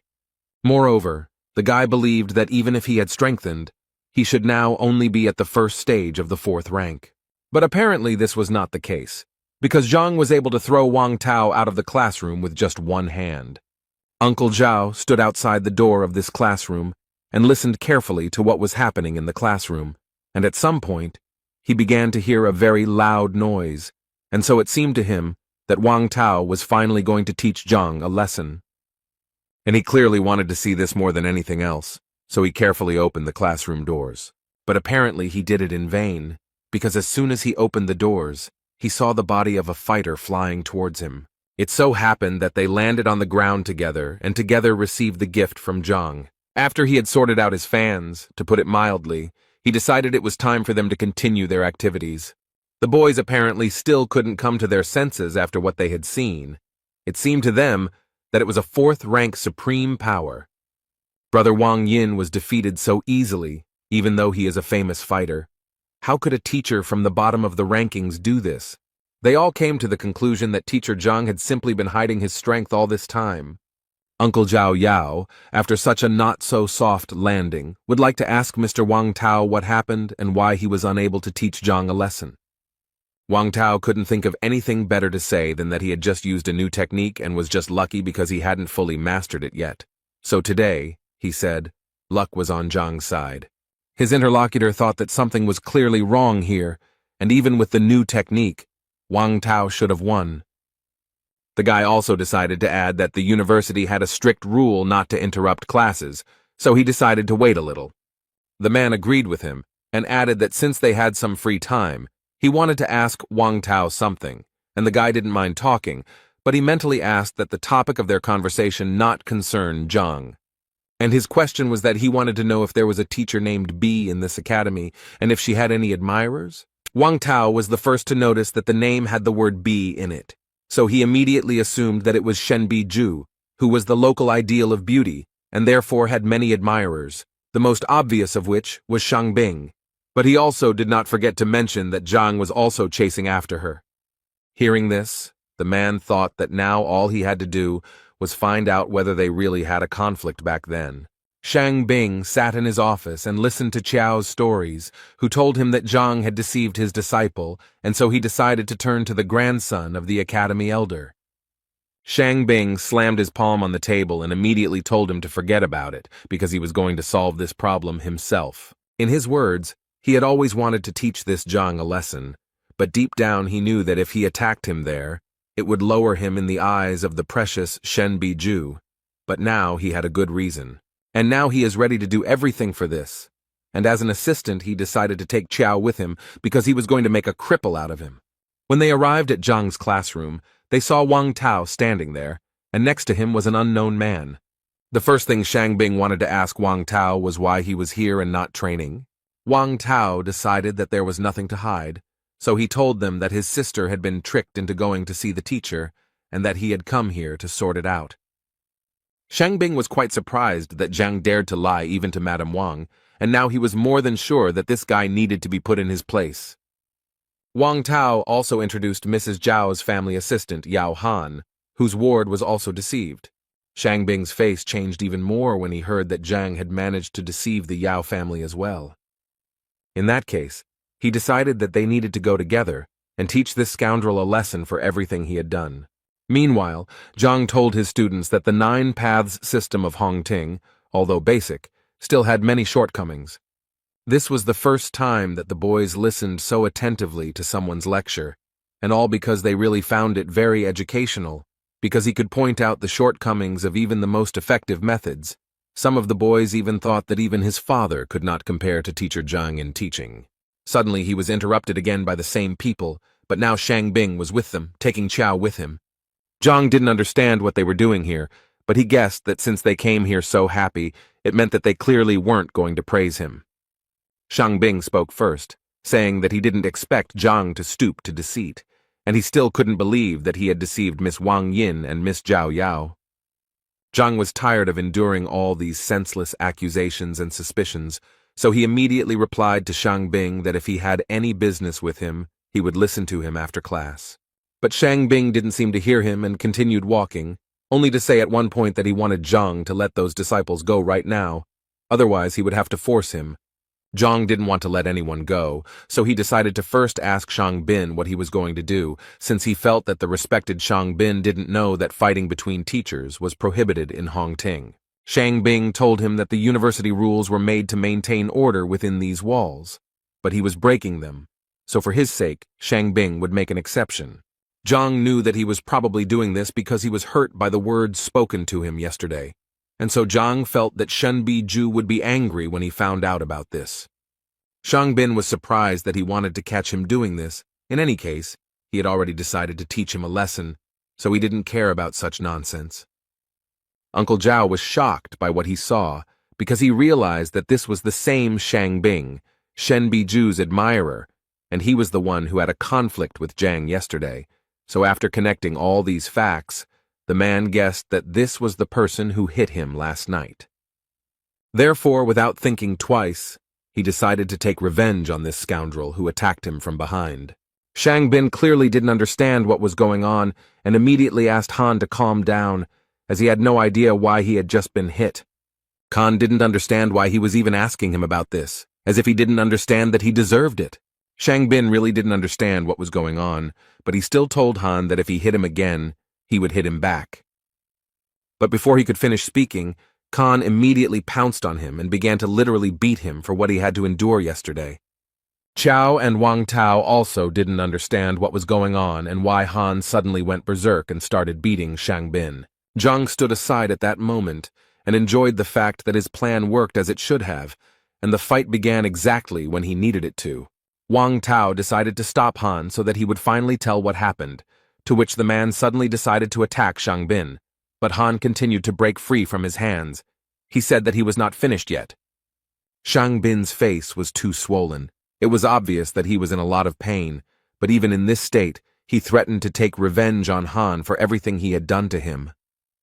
At one point in the argument, Zhang intervened and told them that if they had any disagreements, they could resolve them outside his classroom, and that they should leave his classroom immediately, or he would be forced to contact the education department. Shang Bing knew that his condition was too bad, and he really needed to leave because it would be embarrassing if anyone found out about it. He agreed to leave, but still did not forget to add that they would still get theirs, so he asked them not to rejoice. After the lesson ended, the children finally walked out of the classroom in a great mood, because they found today's lesson exciting. They especially liked the part with the teacher and the servant of the Yao family, and Teacher Zhang's strength was a real revelation to them. Zhao couldn't even imagine what could have happened to Uncle Han and why he wore a bandage, and it was quite difficult for the man to explain all of this to her. As soon as Wang Ying walked out of the classroom, her brother grabbed her hand and immediately ordered her to go home with him. She didn't quite understand why she needed to go anywhere if she was now living at the school, but he wasn't going to explain it to her because it wasn't up for discussion, so he repeated to her again that they were going home immediately. Meanwhile, Shang Bing was walking down the academy's corridor, almost screaming about how he was beaten for literally nothing. Qiao guessed that perhaps Zhang was in cahoots with Han. He agreed with him because Shang Bing hadn't actually done anything to be punished for, so he was sure that he had attacked him, because he wanted to teach Zhang a lesson. After which, he suddenly wanted to ask Qiao again if Zhang was really forcibly teaching Yang, because it was impossible to tell from the guy that he was sitting there forcibly. Chow once again assured Mr. Shangbing, having no doubt that it was true. Shangbing was happy to hear this, so since Chow was so confident, he suggested that he immediately apply for the will detector. He also asked Chow to remember to increase the penalty to the maximum, as he believed that this was the best way to put Zhang in his place. In the Wang family mansion, the girl was yelled at very loudly because her father thought that she didn't even understand what she had done. He wanted to hear her opinion about his teacher. He wanted to know if she knew that he was the worst teacher in the entire academy. The girl immediately tried to assure her father that teacher Zhang was not as bad as everyone thought, and that he was actually very talented. Her father didn't believe her, but the girl confirmed it with a smile.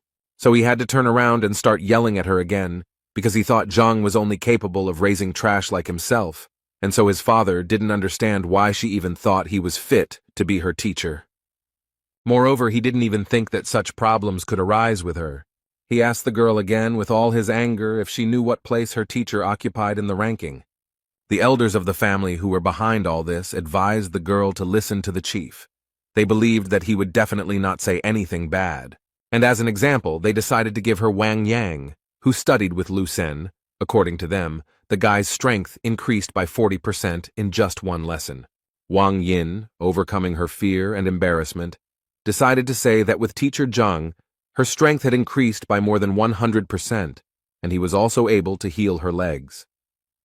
One of the elders refused to believe this, because he believed that if their most famous doctor, invited from distant lands, could not cure the girl, then this scoundrel would not be able to do the same.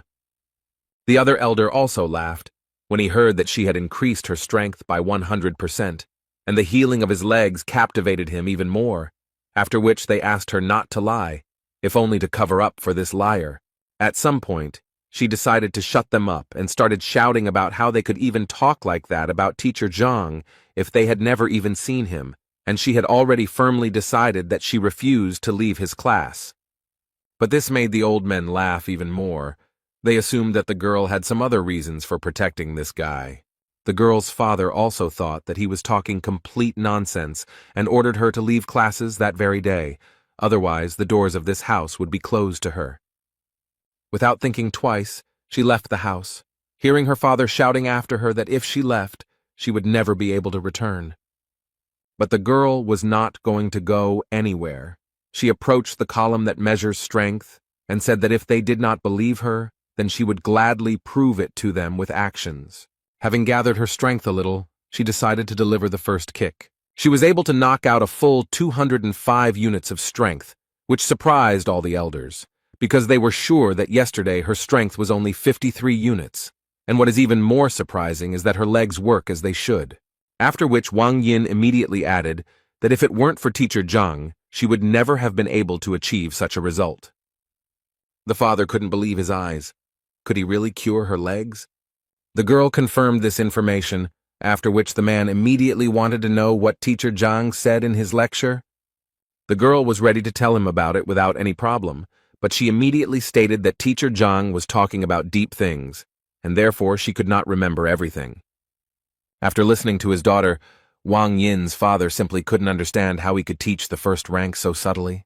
The elders also realized that Zhang had truly delivered a genuine lecture from a master of his craft, and they now clearly looked at studying it in a new way. They even thought about what would have happened if they had heard it at that time. How many heights could they have reached? In any case, her father was so impressed that he ordered his daughter not to leave this teacher under any circumstances. Moreover, he asked the girl to ask Zhang if he could accept other fighters, and if the man himself could attend some of his lectures. The elders immediately reminded the man that he was the head of the clan, and he could not simply become a disciple of such a person, because then their family might think something wrong. Father realized that they were actually right, and it was clearly not the best idea for him.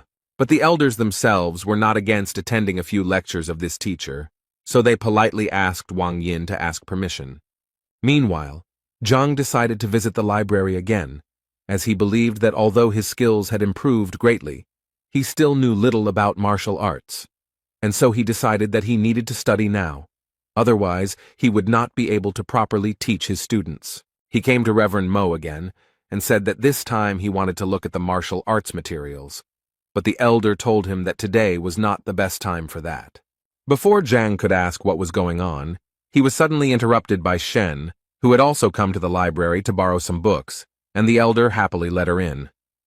After which Zhang turned to Venerable Mo again to say that it was unfair, since he and Teacher Shen had the same goal, to read the book, and he did not understand why he was not allowed, but she was allowed. The thing is that the elder believed that Shen was really looking for knowledge, but he came here for an unknown reason. Zhang had to start proving that he also came here for knowledge. Shen, at that moment, did not understand why Zhang did not talk to her. Did he really stop liking her? In any case, she decided to support Zhang and told Venerable Mo that she was confident that Teacher Zhang had no evil intentions, and so she suggested that he also let him in, especially since, as a teacher, he had every right to do so. The elder decided that since Shen insisted on it, he would let Zhang into the library, but he immediately warned him that if he saw Zhang breaking the rules again, he himself would be to blame and would also bear responsibility. Zhang was glad to hear this and then decided to thank Shen for his help. Then he simply entered the library without talking to Shen. This confused the girl, as she thought that Zhang would take the opportunity to talk to her. Zhang didn't even expect that getting into the library would be so difficult, and he understood perfectly well that next time he would definitely not be allowed in there. But then he looked around and realized that this library was not really that big, and if he tried, he could go through all the books in one day. Elder Mo heard the noise in the library again, and realized that Zhang had apparently returned to his old habits, even though he had said that it would not happen again. He decided to go into the library and check out what was going on there, and at that moment the thought flashed through his head that he wouldn't mind finding out what was going on in this guy's head. The old man noticed that Zhang was taking everything in a row and trying to read everything at once, and this once again confirmed that the old man was right, and the guy was just doing something incomprehensible. So he decided that when Zhang decided to leave here, then he would teach him a lesson. At this moment, Shen was also watching Zhang closely, and now she began to understand why Elder Mo didn't want to let him into the library. Although on the other hand, she had the thought that Zhang simply found out that the girl wanted to come to the library today and was simply trying to attract her attention. So she decided that she wouldn't let him wreak havoc in the library just because he decided to see her. The first thing she wanted to know from Teacher Zhang was what he did, to which she received the obvious answer. He told her that he was just reading. She became even more angry about this, so she decided to tell him that he definitely didn't look any more attractive this way, and she didn't like the way he was acting, so she asked him to leave the library immediately. Zhang told her that he could imagine how difficult it was for her, but he still continued to pretend that he didn't hear her and continued to read all the books in a row. Shen was already very angry and started yelling at him that he apparently didn't understand what she told him, so she decided to repeat that if he continued to do this, then this way he definitely wouldn't attract her attention. Zhang was tired of listening to her nonsense and asked this crazy woman not to disturb him, and if she was so bored, she could always go to the corner and draw there. The main thing he asked was to leave her alone. The girl couldn't believe that Zhang was talking to her like that, but still, the thought was spinning in her head that he was just joking, and that's why she wanted to see how long he could hold out. In the end, 6 hours had already passed, and Zhang was still leafing through the books, and the girl finally realized that if he wanted to attract her attention, he would clearly stop doing this.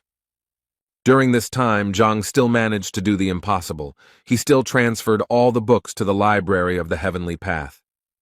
Furthermore, during all this time, he was finally able to find a suitable training method for Zhao Yao. Turning around, he noticed that Xin was still there, even though it was already around 7 o'clock in the evening.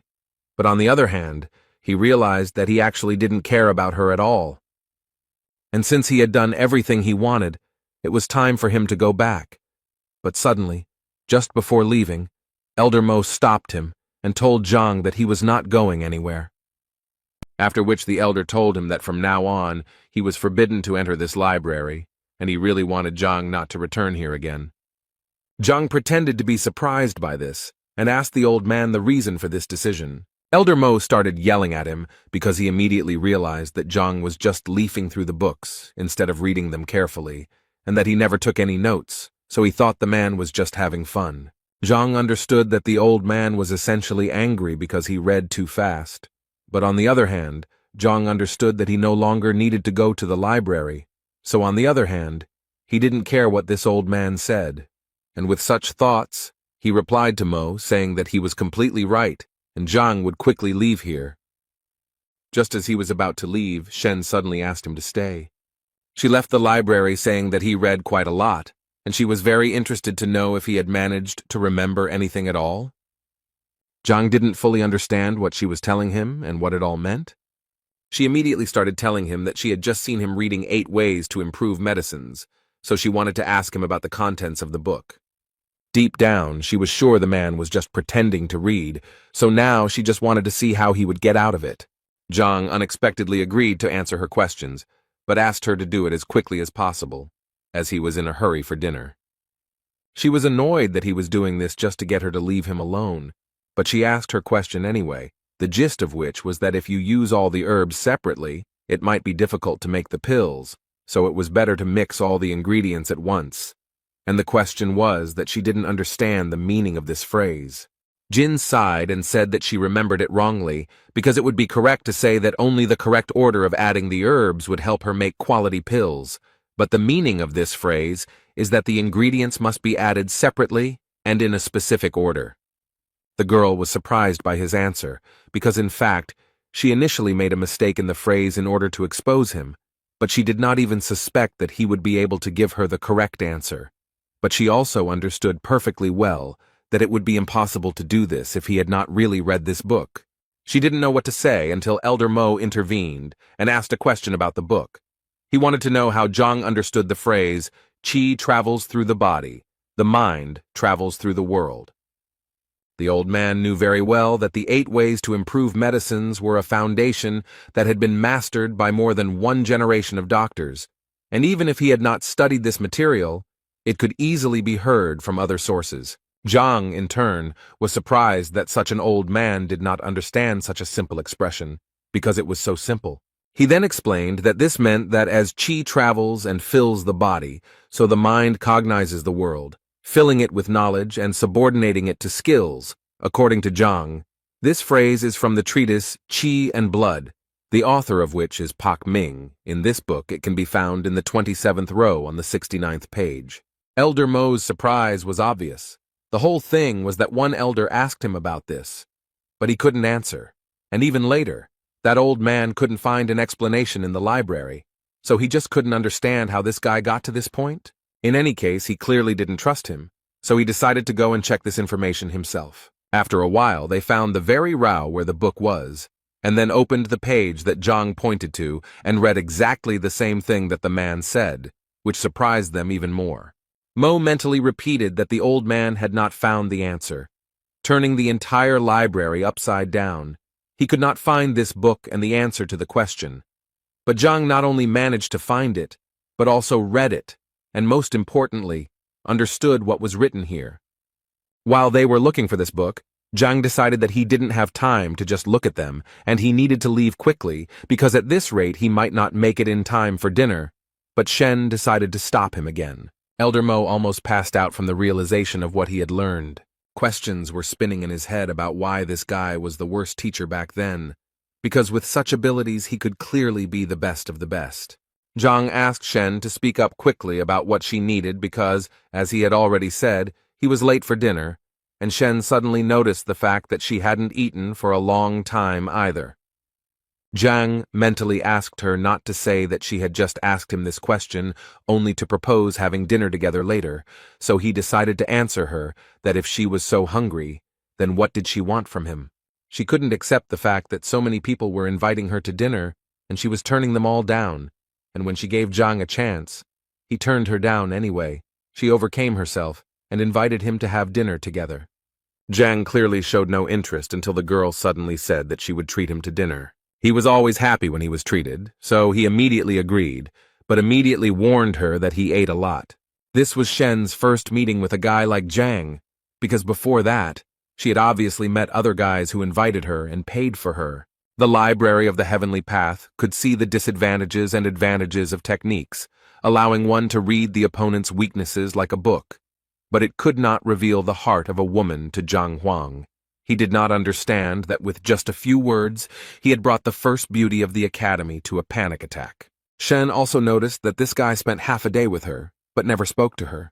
And when she turned to him to ask something, she noticed some kind of aura appear around him. After some time, she realized that this was the second rank of the power of the mind, which was called the calmness of the waters. Martial arts masters develop not only the body, but also the mind. The higher the rank of fortitude, the greater the learning ability and ability to perceive and process information, but as you know, the mind is much more difficult to train than the body.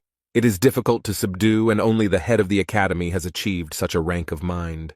And considering all these facts, Shen realized that his teacher test results were simply fake, and he did it in order to comprehend the second rank of reason with the help of other people's reproaches and bullying.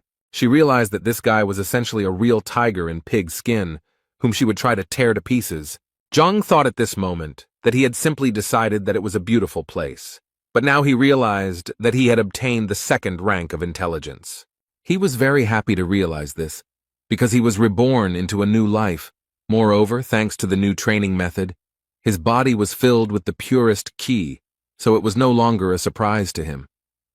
With these thoughts, they quickly reached the very restaurant where they were to have dinner today. At this moment, Zhang thought that he had always eaten in small restaurants and canteens, so he didn't expect that she would bring him here, and Shen at this moment thought that she was incredibly curious to know how long Zhang would continue to pretend.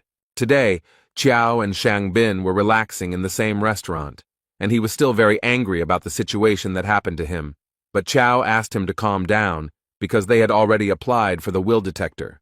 Therefore, all that was left was to wait for the moment when they would be punished for what they had done, although Shang Bin understood that the heavenly lion was his grandfather's favorite, and he would hardly be able to control it.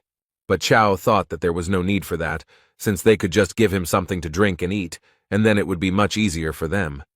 At that moment, they were brought their order, which they had been waiting for quite a long time. Shang Bing also told the restaurant owner that he had a lion living in his backyard, and he wanted to be fed. Afterwards, Qiao told him that he heard that Hong Ting Pavilion was a very prestigious restaurant, and its owner had always been cold to his customers, but now, for some reason, it was the opposite. Shang explained to him that the pavilion was so famous because its creator, Hong Tao, was a powerful and influential man. The only thing Shang did not understand was why Hong Tao was not one of the elders of the academy. As for their warm welcome, it's all because his grandfather was a good friend of Hong Hao's, and so his family is always welcome here. Qiao suddenly interrupted Shan and asked him to look in the other direction, where he thought Zhang and Shen Bi were walking.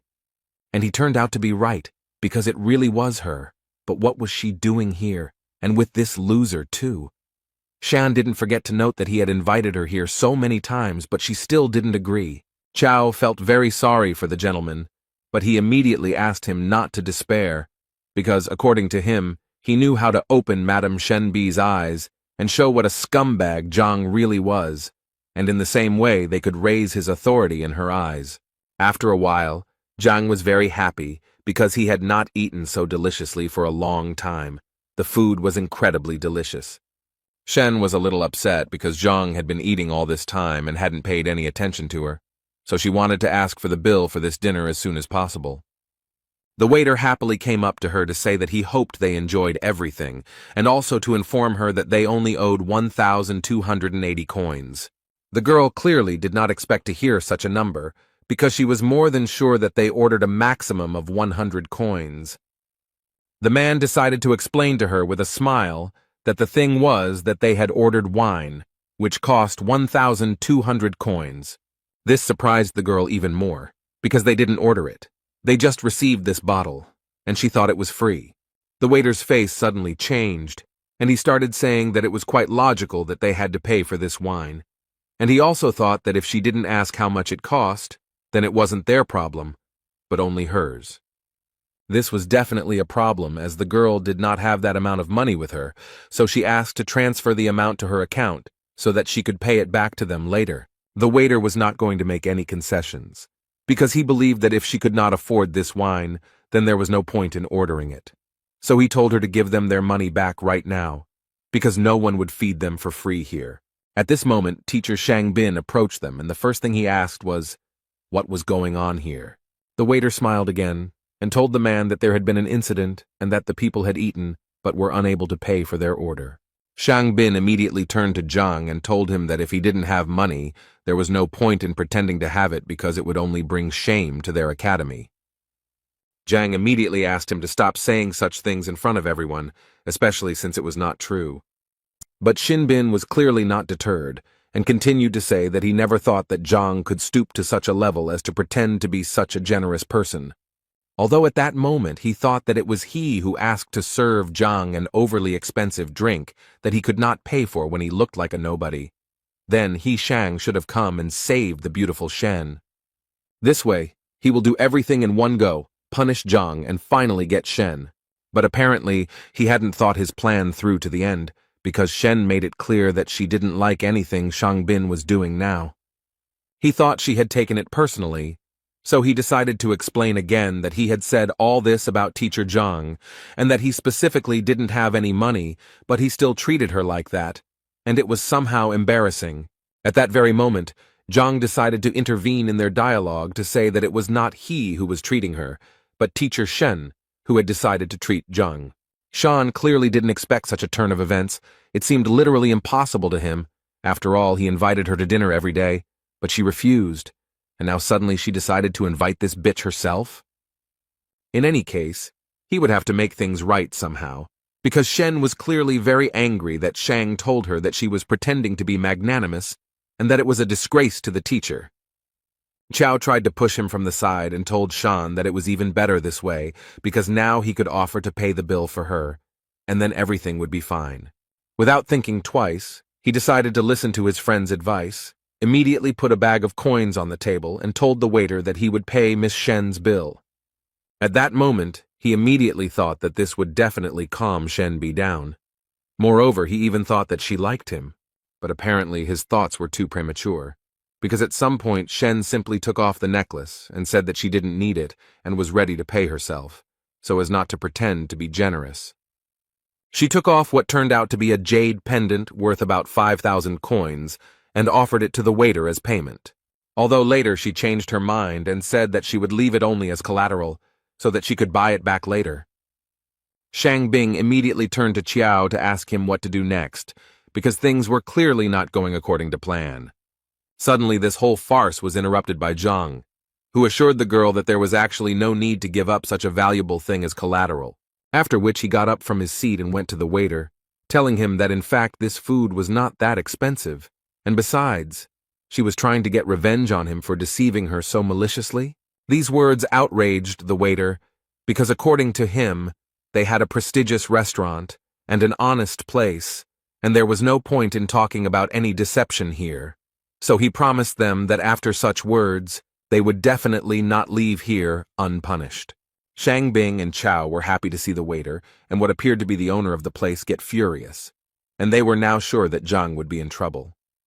Shen, who was also standing behind him, didn't understand why he even said all that, since she knew very well how influential this restaurant was, and it was obvious that he would get into trouble if he continued like this. Zhang also decided not to remain silent, and told the restaurant owner that since he was telling him such things, he would not mind telling him why he was so unhappy.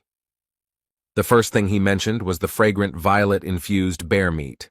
To make this dish, you have to marinate the bear meat in violet extract for at least 3 days, but Zhang says they marinate it for only half a day, and then fry it to get at least a hint of the flavor.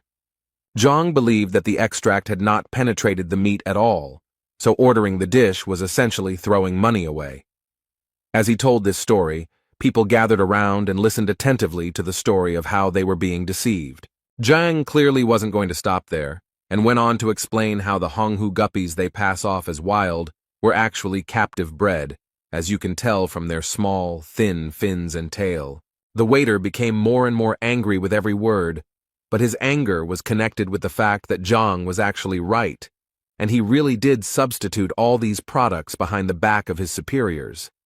But it was difficult to notice even for a professional gourmet, so the man could not even imagine how Zhang managed to figure this out.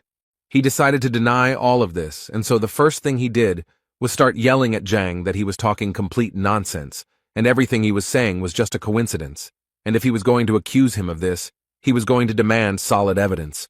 But in his mind, he knew that if he admitted this, the restaurant's reputation would be ruined. Zhang decided to prove to everyone around him that this man was lying, and the first thing he did was take a vessel of wine and start pouring it out. Then he took out a fire and said that since this wine was so expensive, they could easily test it. He set fire to the liquid he had just poured out and said that he would be very sorry to pay so much money for such a poor quality fake.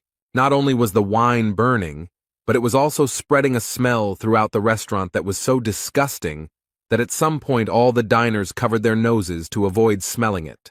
And Zhang at this time summed up that the taste really resembles drunken immortality. If you drink it, then it brings benefits. But in this bottle there was a drink that only brings harm, and this stench is the best proof of that. A few minutes after Zhang's speech, everyone around him started demanding that the restaurant return their money, and the owner couldn't even imagine how this could happen. The waiter thought that Shan told him that the guy was a loser, but then how could such a loser understand all his tricks? After all, he spoke as if he was a professional chef anyway.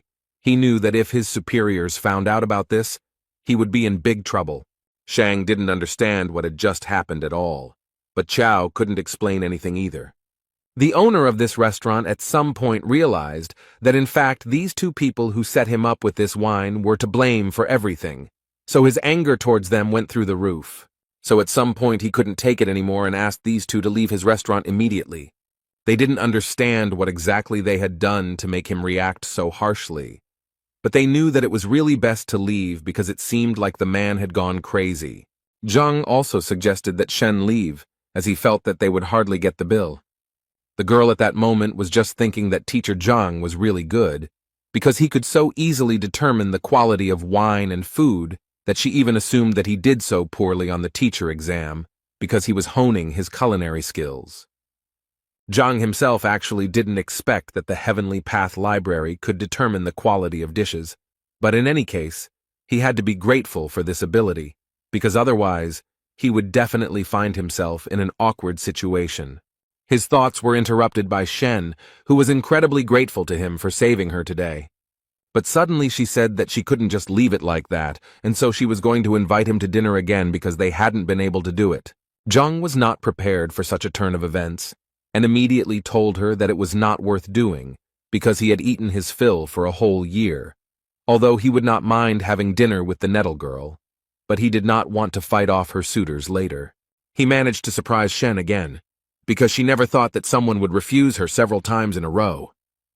But then he managed to add that it was very good that they had just eaten together, and now it was time for him to go, and this literally finished off the girl. Suddenly, he was stopped by Shang, who ordered Zhang to stand in the place where he was now standing, and was going to make sure that Zhang would not leave here in one piece today. Shen immediately wanted to ask him what he was going to do and why he had rolled up his sleeves, but instead of answering, Shang asked the girl to step aside, because this should be decided only by him and teacher Zhang. But she wasn't going to do that, so Shang decided to shout at Zhang and tell him that if he were a real man, he wouldn't hide behind a woman's back.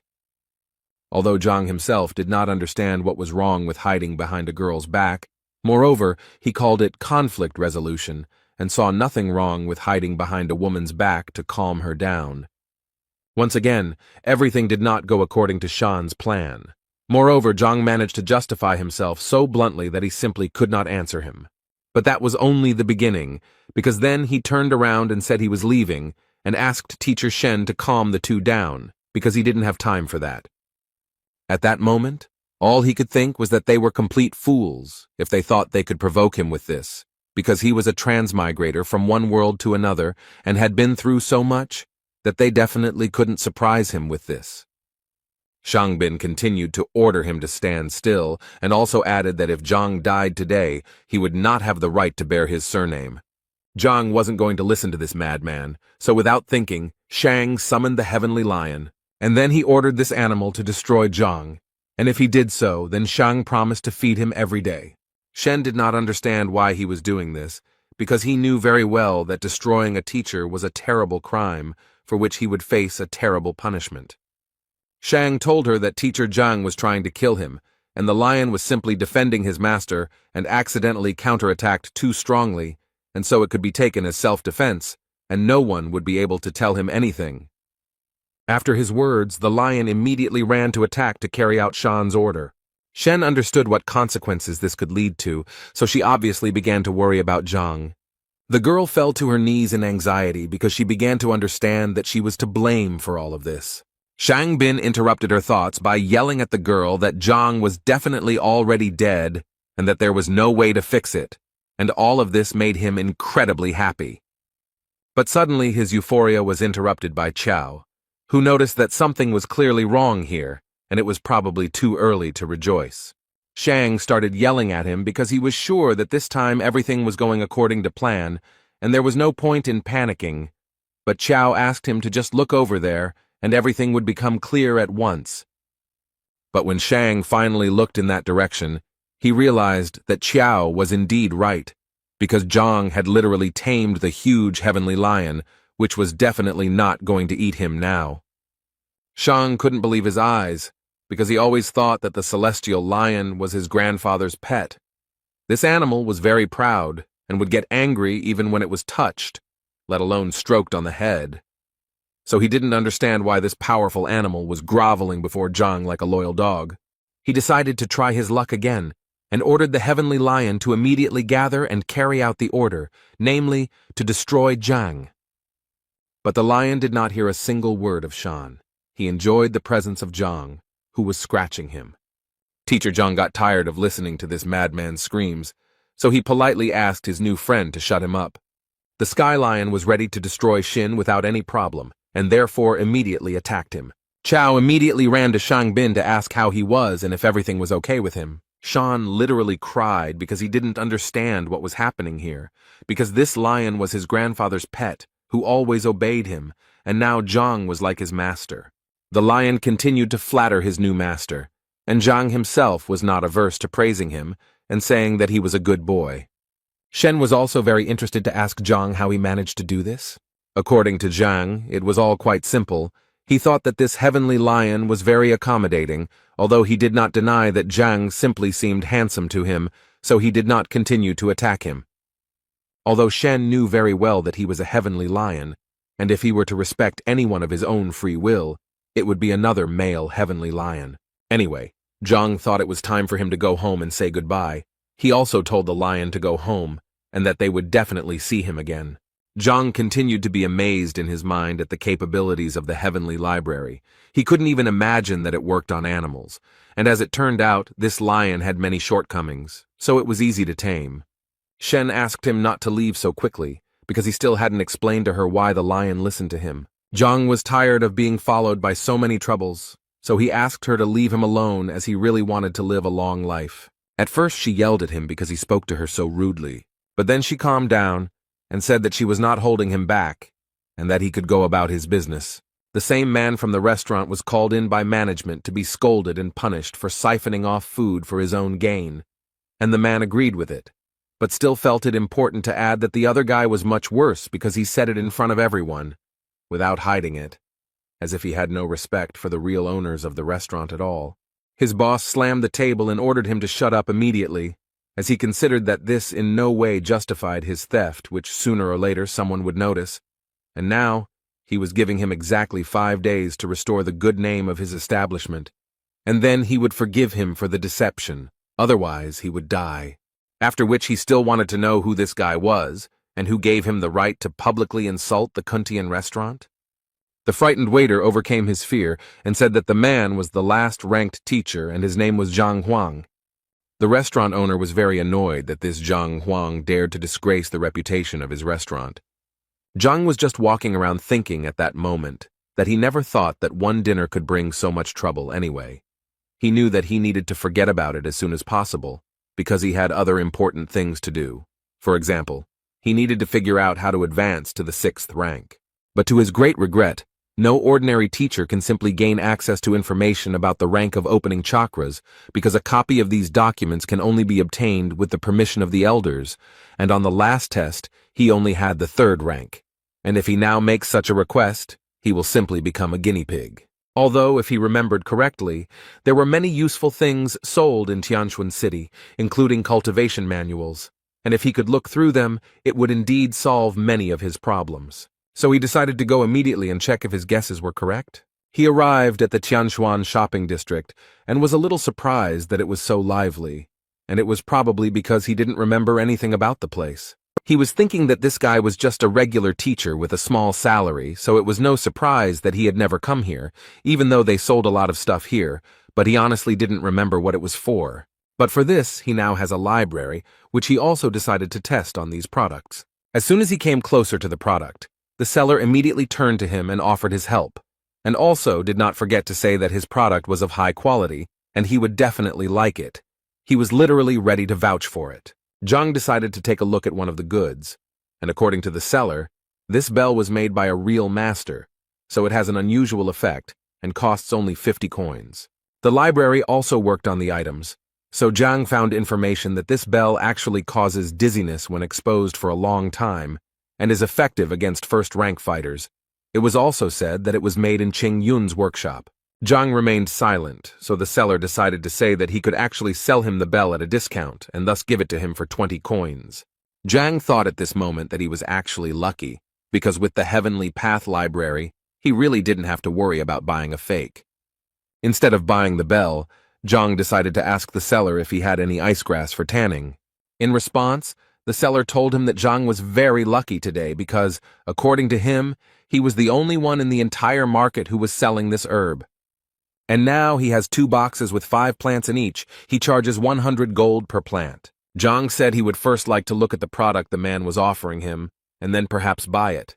After taking a closer look, the librarian made it clear to Zhang that this was indeed the same herb, and the seller had not lied to him. This herb grows on the tops of mountains. It loves sunlight very much, so it contains a lot of spiritual energy. He believed that the combination of hot and cold yin and yang was the perfect medicine for Zhao Yao's blocked points, but he was confused by one important point about this plant. One of the stems was dried out. Zhang first looked at the box and assumed that the seller had kept the plants in improper conditions. The guy assured him that the dried-out stem was normal, because he said he had made a career out of the herb and therefore knew how to handle it. And besides, the stem had always been like that, even when he had collected it. But he still told Zhang that if it bothered him so much, he could give him the flower for half price. Zhang continued to study these herbs at this time, and at some point he discovered the ancestral stem, which was known to produce medicine twice as effective as the regular stem. The most unpleasant thing is that if the seller had understood this, he would most likely have increased the price. But he still asked to pack this stem. At that moment, Zhang thought that with this herb the problem would be solved much faster, and he would not need any other ingredients. The seller carefully wrapped 1 stem of this flower and said that Zhang would give him 50 coins. But when it came to paying, Zhang realized that with this library he had completely forgotten about money. He didn't even have 10 coins in his pocket, let alone 50. Although he still decided to ask the seller to sell him this stem for 8 coins. Apparently, this really angered the seller, who considered Zhang to be an ordinary impudent fellow who had no respect for men's work, since he had actually risked his life to get the stem of this plant. After which the seller also added that although these flowers are not of the best quality, they are in any case medicinal, and their price is no less than 30 to 50 coins, and if he does not buy anything, then the seller is already going to call security. Zhang immediately stopped him and said that there was no need to call security because he was really interested in buying it. He just didn't have any money, but he wasn't a thief either. Zhang even suggested resolving the conflict in another way, where the seller would give him the flower for free. The guy couldn't believe that his new client was so impudent. Not only did he come here without money, but he also expected gifts. The seller decided to play a game and said that he would give him the flower for free only if Zhang made him believe that he was a sage. Zhang immediately told him that there was no need to call him that. He simply suggested hitting him. The seller had already begun to get noticeably angry, because it seemed to him that Zhang considered him a fool and a weakling, although the guy himself was sure that he could very easily crush Zhang. But the teacher very easily stopped his aggression, saying that if he was not mistaken, then the seller was from Pingyi. The guy was very surprised, because Pingyi is a small settlement near Tianquan City. And so he was sure that Zhang simply could not guess this, and he wanted to know how Zhang guessed that he was from there. Zhang immediately told him that he thought it didn't really matter how he knew. What was more important was that he had been bitten by a cold bamboo snake in Tianshuan forest half a year ago. The guy eventually managed to survive, but due to the bite he was almost completely disfigured, and in addition to this, unfortunately, he became impotent. The salesman turned noticeably pale because 6 months ago in Tianshuan forest, he had indeed been bitten by a cold bamboo snake. But the guy couldn't even imagine how Zhang could have known about it if he had only told that girl from the brothel about it. Zhang looked at the guy with a smile, and at some point finally decided to say that if he lied, he would just turn around and leave. But then Zhang assured him that he would definitely never be able to feel like a man again, and also he would not have the right to later say that Zhang did not warn him. The salesman immediately perked up and asked Zhang if he really knew how to help him with his problem. Zhang smiled, and the guy started asking him for more help. If he knew the cure, then he literally started begging Zhang to give it to him, and then he could take everything he had on the shelves for free. Finally, the teacher got the desired words, and after that, finally, he added that the poison of the cold bamboo snake, getting into the body, freezes the organs. And this is a fact. Medicines are powerless here. For this reason, people often amputate their limbs. Even the most skilled alchemists can do nothing. But here's what's strange. Despite the chilling properties of this snake's body, its bile has a warming effect, so it's enough to absorb it, and it will completely cleanse the body of foreign cold, and it will be able to become human again. The guy couldn't believe that all he had to do was eat the bile of a bamboo snake. Was it really that simple? Zhang confirmed this information and also decided to say that he saw these snakes in one kiosk, and if he did not believe him, then he could go and buy this snake right now and try it. But the seller thought that he had a better option, as it turned out. He had one of these snakes lying around in a distant drawer. He opened the box, which indeed contained one of these bamboo snakes, and the first thing he had to do was cut it open. And as soon as he managed to get the gall sac out of the snake's body, the guy immediately brought it to his mouth to swallow. Imagine his surprise when he felt that the effect came literally within a few seconds. He immediately knelt down in front of Zhang and began to thank him for this, because he could finally feel like a man again, and as a token of gratitude, he would like to give him all this icy sungrass. Zhang laughed at him and said that as he said, the seller would give him the herb for free. The salesman felt a little ashamed that he had not immediately recognized Zhang as a talented person, when suddenly their conversation was interrupted by the shouts of other people who were very loudly discussing the fact that Master Mo Yang was finally here. They believed that they had the opportunity to receive his invaluable advice, and if they were lucky, they would definitely become his students. Zhang didn't quite understand what was going on, so the shopkeeper explained to him that it seemed that Master Mo Yang had come to the village again.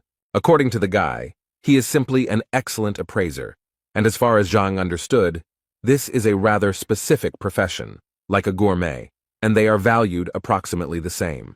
But whether to follow the appraiser's advice or not is like gambling. You never know until the end whether you will be lucky or not. Betting on treasures is like betting on precious stones in his world. Someone will get a fake, and someone will get a valuable artifact. But with the library of the heavenly path, he doesn't need luck at all. He just needs to touch the object, and he will understand everything immediately. And considering all this, he realized that at the moment, this is the best way to get rich. So Zhang decided not to stand still for long and take action. He asked the guy to pick up the grass later, after which he said goodbye to him. When he arrived at the scene, the first thing he saw was how people were literally going crazy over this Master Mo Yang. Each of them wanted to hear his advice. This master replied to all these people that he would leave here tonight, but he still wanted to thank them for the hospitality they had shown him, and so he was willing to give advice to the 5 people. He also assured them that they also did not need to quarrel, because if they were destined to receive help, then so it would be. Zhang, meanwhile, continued to look at the exhibits displayed in this market, and at some point he reached a table where there was a vase that, although it looked impressive, still assured him that it was just junk. Now he was 100% sure that, as he thought, with one touch he would be able to find out detailed information about everything, and he also immediately realized that the prices here were terribly inflated. People were clearly upset when they heard that Master Mo was leaving that evening, and so they began to suggest that he stay for at least one more day. He immediately assured them that it was simply impossible, as he had things he couldn't cancel, so it was out of the question, but he still decided that he would add 5 more, because as they knew, searching for treasure among trash was a difficult task that required concentration, and therefore 10 was his limit. People started shouting that they were ready to pay him for help, if only he would give them advice, but he immediately answered them that they were telling him complete nonsense, because he had been doing his craft for a very long time, and if he wanted to make money on it, he would have done it without them. He could have bought the treasures and sold them for a higher price. According to him, he helps them for their gratitude and bright emotions, because money for him is water, which has no value. And he immediately warned that if anyone spoke about money again, he would not help them. After these words, they began to respect him even more, and also asked him for forgiveness for their stupidity. He also wanted to tell them that the appraiser could actually only increase the chances that they would not get a fake, but they still could not get a complete guarantee of success. But as long as they were with him, he would do everything to help them with this. They immediately raised their hands for his attention, and Master Mo decided to pick out the old man in the front row first. He explained to them that he would now use his special technique to understand which of them deserved their attention, and which did not. After analyzing, he pointed out to the old man the vase that Zhang had recently looked at. Master Mo thought that the old man could safely buy this vase because it was actually very valuable. After all, it was created at the end of the Kobun period. The old man got his money without any problem, and was going to buy this vase because Master Mo himself advised him to buy it. Zhang watched this process, when suddenly he realized that he had just been looking at this vase, and if he was not mistaken, then this was a normal vase from Qing Yun's workshop. As a token of gratitude, the old man immediately brought Master Mo a few coins, which he happily took, and Zhang began to understand that he had definitely not made a mistake with this vase. Suddenly his body moved back to the library, which Zhang didn't understand because Master Mo didn't seem to have landed any combat moves on him. But the book about that person was still flying towards him. In this book, it was written that Master Mo was originally an appraiser's appraiser, worked as an informant in the Liuju kingdom, and eventually made his way into the appraisers of artifacts with his generalizing voice that clouded people's minds with words, convincing them of the master's greatness. Zhang took another look and noticed that this man really looked refined and highly moral, so much so that he even managed to deceive him. But now he realized that if there are scammers, then there are also their victims, and apparently, most of this crowd are victims. Zhang decided that everything was so good that he didn't need any help, and he got ready to leave. Suddenly, he was stopped by the same Master Mo, who had chosen the guy as the next lucky one to whom he would give advice. This obviously surprised Zhang. After all, there were a sea of crazy fans of this Master Mo around, so why did he decide to choose Zhang? Zhang decided to immediately answer him that he certainly appreciated his kindness, but he did not need his help, although the old man did not think so, because he saw that the boy did not know what to choose, and he really did not want the boy to become a beggar at such a young age, so he asked the boy to think again. Zhang knew very well that if he listened to this master, he would definitely be left without money, so he assured Master Mo that he definitely did not need his help. But the old man still continued to insist, because he believed that it was not easy for a young man to quickly accumulate capital, and he was now giving him such an opportunity, and his kind heart could not allow him to spend a lot of money on scrap metal or other junk. His fans began to admire him even more after these words. At one point, Master Mo said that he was almost certain that the guy was probably thinking that he finally had a great chance to get the treasure, and he also felt that he wouldn't be able to protect it because they would most likely want to take it by force. Zhang, listening to all this, became more and more convinced with each passing second that this old man was too proud, and how could he even come up with such nonsense?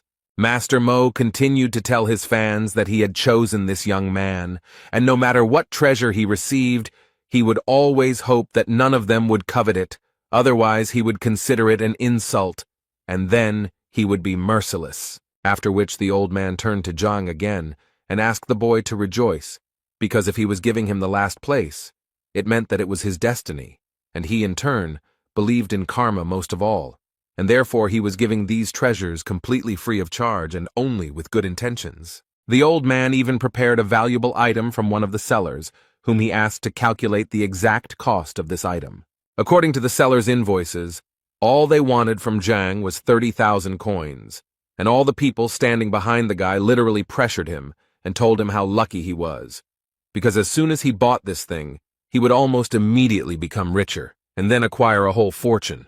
At some point, Zhang couldn't take it anymore, and so he yelled at the old man that he wouldn't buy anything. And if he wanted to deceive people, then the old man was unlucky today because he chose the wrong person, because Zhang didn't trust him at all. Master Mo couldn't believe that this guy would tell him such a thing, and the people standing behind him also stared for a long time and didn't understand what was going on here. The old man's face immediately changed, and he said that, apparently, they simply did not understand each other. Zhang couldn't hold back any longer, and said outright that the old man was just pretending not to understand what Zhang was telling him, because it was completely obvious to the boy that he was just deceiving ordinary people. But what irritated him most was that the old man acted as if he was better than him. The old man got really angry, called Zhang an impudent man, and told him to shut up. He then added that he had received his qualification 30 years ago and had been helping people all this time. According to him, he had always solved other people's problems honestly, and no one had ever called him a liar before. The common people also began to stand up for the old man and tell Zhang that Master Mo Yang had been helping people honestly, and so they couldn't understand how Zhang could even accuse him of lying. Then the old man said that the guy was incredibly lucky that he turned out to be a kind person, and if the guy now asks for forgiveness, then so be it. He will forget about his offensive words. But Zhang thought they needed to do something a little different, because in fact his words were very easy to verify. You just need to reveal what this scammer just sold to the person, and people will immediately understand everything. The old man pretended to be very surprised, because according to him, the purification of artifacts, which he advised people to do, would take at least half a day. But as he said, he had urgent matters to attend to, and he simply could not wait that long. But from Zhang's face, he could tell that the guy was literally holding back from saying that he was using his busyness as an excuse to leave early because he would be ashamed of his actions. At that moment, Zhang thought that he was quite a professional liar because he had already thought of an escape route in advance and said so. Suddenly, their conversation was interrupted by one person from the crowd who suggested that since this guy claimed that the master was a fraud, then he himself apparently had knowledge of this craft, and if this was really the case, then he had better demonstrate it. The old man smiled and agreed with the gentleman, because if the guy was so confident in his words, then he probably did a lot of evaluation research himself, since he dared to insult him. Master Mo Yan decided that he would give this guy a chance, but for this, Zhang needed to choose one artifact, and if it was of value, then it would be possible to continue the dialogue with him. Zhang agreed to this condition without hesitation, as he understood that with the library of the heavenly path, he would be able to easily name a truly valuable thing. But before that, he decided to ask the seller if he would be able to pay for the artifact after polishing, when its true price would become clear. The seller immediately refused him because, according to him, it was necessary to pay in advance. This rule was introduced to prevent liars who refused to pay if the cost of the goods did not cover its original cost. But suddenly this salesman was interrupted by Master Mo, who asked him that this guy pay in a way that was more convenient for him, and if this young man won, then he would pay for him, and if not, then he would just apologize, as he said. Zhang was more than satisfied with these conditions, so he waved to the teacher and said that he would definitely not refuse help, and thanked the old man in advance. Master Mo thought that he had never seen such rude people.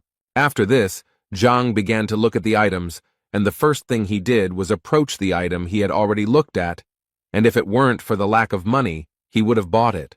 But since the old man was paying, he saw no point in refusing. Without any doubt, he took the stone in his hands, threw it into the hands of the seller, and said that he had chosen exactly this thing. After which he immediately asked to be cleared here, in front of all the people, so that no one could accuse him of lying. The salesman stood there in a stupor for a while, not knowing what to do next, until old man Mo asked him to clean the goods, as he was sure that Zhang knew nothing about them, and had obviously chosen the goods at random.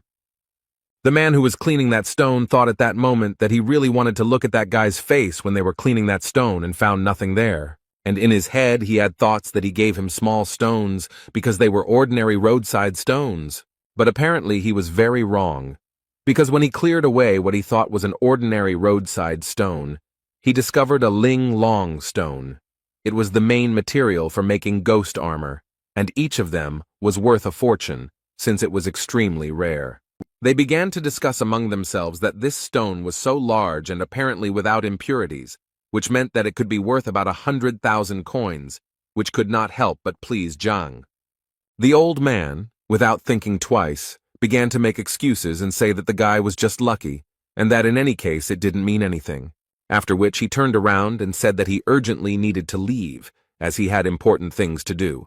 But Zhang noted that in their case, there was no need to rush, and besides, he had one more question for the old man. He drew people's attention to the old man who bought the vase for 80,000 coins, and Zhang did this in order to tell the man the truth, that this vase was made in Qingyun, and therefore it was an ordinary decorative vase, which, on top of everything else, was cracked. And considering all this, Zhang was almost certain that in a few days it would fall to pieces, which was hard for this man to believe, since he believed to the end that it was an expensive vase because Master Mo Yang advised him to buy it. Zhang didn't want to argue with the man and just told him that if he didn't believe him, it was very easy to check by simply pressing on the thinnest part of the vase. The teacher also added that there was nothing to worry about, because if it was a truly valuable artifact, it would not be damaged, and the trash would immediately break.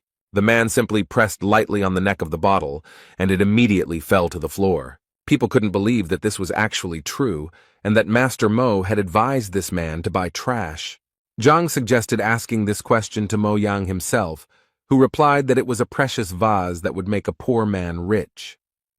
But without waiting for an answer from the old man, Zhang himself decided to tell that if he was right, then he and the kiosk seller were in cahoots and were selling their goods with the help of false popularity under the guise of free advice and buying junk for huge amounts of money.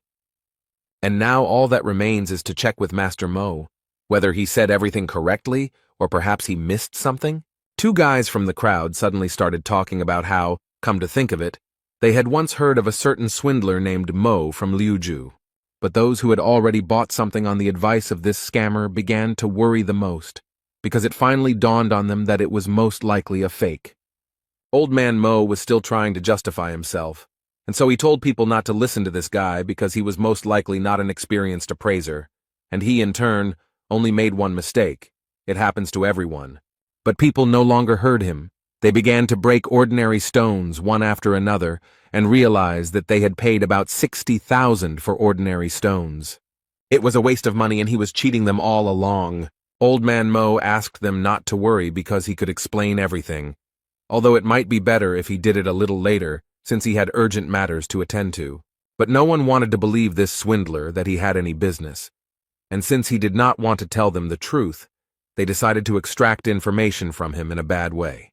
This world is vast, and although there are deceivers, there are also those who have been deceived, and Zhang understands this pattern. So if Master Mo Yang had not targeted him, he would not have intervened, which can be concluded that the old man himself is to blame for his troubles. In any case, it was time for him to continue on his way, so he headed to Huang Yu's bookstore, as he believed that this store might have the 6th-rank reference book that he so badly needed, so he thought that he should take a look there. As soon as he entered this bookstore, the first thing he was greeted by was a pretty cute girl who wanted to ask Zhang whether he came to read or buy a book. Zhang, without thinking twice, directly asked the girl if they had any materials about the 6th combat rank. She thought he was joking because, she said, the store was very small and such materials required specialization, but books were their #1 item. Then Zhang decided to ask her if she knew where he could find such books. She immediately thought that this required special rights, but some big people could still collect the materials he needed, and Zhang immediately decided to ask her if she knew such a person. The girl thought for a while, and then remembered that she knew one person, but he was a very unusual person, and if he was in a good mood, he could even allow her to take a few books home with her, but if he was in a bad mood, she could not even cross the threshold of his house. Zhang would have been very happy if she had helped him find him, but the girl decided that she would not only help him, but also go there with him so that Zhang could find this person faster. On the way, the girl told Zhang that this man had a large library, and it was not for nothing that he was known as one of the smartest people in the kingdom. He even taught Shen Jue himself.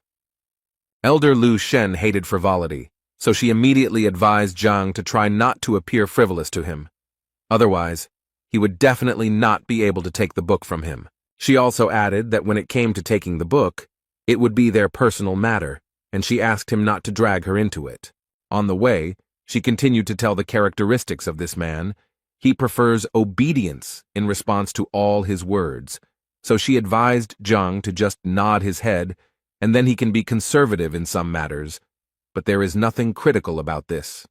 After some time, they finally came to the house of Mr. Lu Shen, and Zhang could not believe that the emperor lived here. The girl in response told him that the emperor insisted on a richer housing for his teacher several times, but he always refused. Suddenly, out of nowhere, a guy on a horse appeared who clearly knew the girl, and immediately turned to her and said that he was glad to see you here again. She was a little unhappy that he addressed her like that, since her name was Huang Yu, and besides, they weren't well enough acquainted for him to call her that. In response to these words, he told her that, given their relationship, the address did not matter at all. After that, he saw Huang Yu Zhang next to him, and decided to tell him not to even think about courting her, because she was just his girlfriend.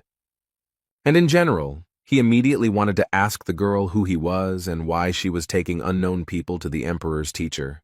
Huang Yu reacted quite sharply and immediately made it clear to the guy that he didn't care at all who she went with, and where. At some point, they started to clearly quarrel with each other because he believed that she was his girlfriend and had a right to know, and she asked him to move away from her.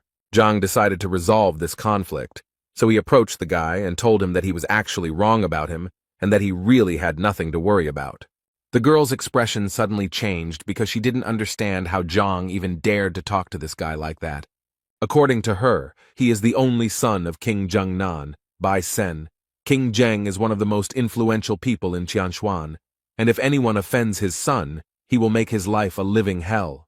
At that moment, Zhang realized that his body seemed to be not from this planet, because after the appearance of the heavenly library, he forgot absolutely everything. Huana Yu was incredibly surprised that Zhang actually didn't know King Zhengnan, but on the other hand, she immediately knew that if this man was ignorant, then if she brought him into the palace, she would be in big trouble. Suddenly her thoughts were interrupted by the opening of the doors of this palace, from which Chen Bo, who was the master's assistant, came out, and the guy immediately asked to take them to the teacher. When Zhang entered this palace with his new acquaintances, he immediately noticed that it was incredibly beautiful, as if all these walls were hand-painted with ink by a talented artist. As it turned out, this was exactly the case, so the guys were surprised that Zhang knew about it and suggested that maybe he was an artist. The master's assistant told him that their master used his soul as a pen and the yard as a canvas, and arranging everything around like a painting was a really good idea. They reached the waiting room, where the assistant asked them to wait while he called a repairman. The girl once again decided to clarify whether the guy understood art, but Zhang assured her that this courtyard really did look like a painting. Their conversation was interrupted by Sen, who thought that Zhang was simply putting on airs to appear to be someone he was not.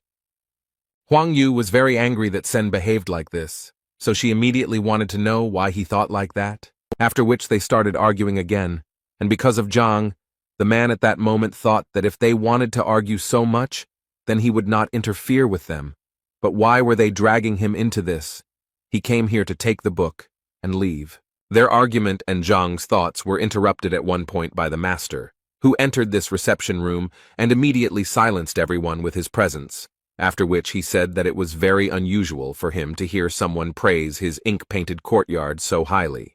According to him, it is a great rarity to meet a young man with such a subtle sense of beauty. Sen immediately intervened in this dialogue to say that this guy clearly shouldn't be trusted, because most likely he was just a liar. The man immediately turned to him and noticed that he had not actually given him the floor. Realizing that Zhang knew his paintings, he asked him to appraise another rather rare painting. At this moment, Huang Yu came up to him again, and said that this was a kind of test that this man was giving to everyone, and even she had gone through such a test at one time, and if he did not pass it, she immediately assured him that he would not receive the books. At that moment, Zhang thought that if he only knew what this would lead to, he would have been better off keeping quiet there in the courtyard, because he did not understand these pictures at all. He could only rely on the Skyway Library to help him understand the artifacts, so he became curious to see if it could help him with the paintings. The library was simply an amazing thing, and Zhang was further convinced of this when she gave him a full description of the painting. After which he asked the master again if he really wanted to hear his opinion about this painting. The man, without thinking twice, immediately told him that he would be grateful for his opinion, and Zhang replied that he would please him because in fact he had one comment. After which he stated with complete confidence that this was simply a nightmare come true, and this was one of the most terrible pictures he had ever seen, which the guys clearly did not expect to hear. Huang Yu immediately felt incredibly ashamed of him, because she thought that Zhang was truly an intellectually developed person, but she sincerely did not understand how he could say such a thing. Sen was very glad that Zhang said exactly that because he believed that it proved that he was truly right and that Zhang was a common swindler. But the master again remarked to Senya that he did not give him the right to speak. After which Zhang asked the master for forgiveness for such rudeness, since in fact he did not know that this was the master's work. But the man immediately told him that it didn't matter who exactly painted it, because he wanted Zhang to appreciate it first as a painting, and not as the person who painted it. Zhang was happy to hear this, so he went on to say that any roadside artist could indeed paint such a picture, but on the other hand, he also believed that if you look at this picture from another angle, you will notice that it reveals itself in a completely different way. The owner didn't expect the guy to add something like that, so he immediately wanted to know what he meant. Zhang stated that it was actually simple, and so if the master did not mind, Zhang would like to ask him for permission to reveal the secret of this painting.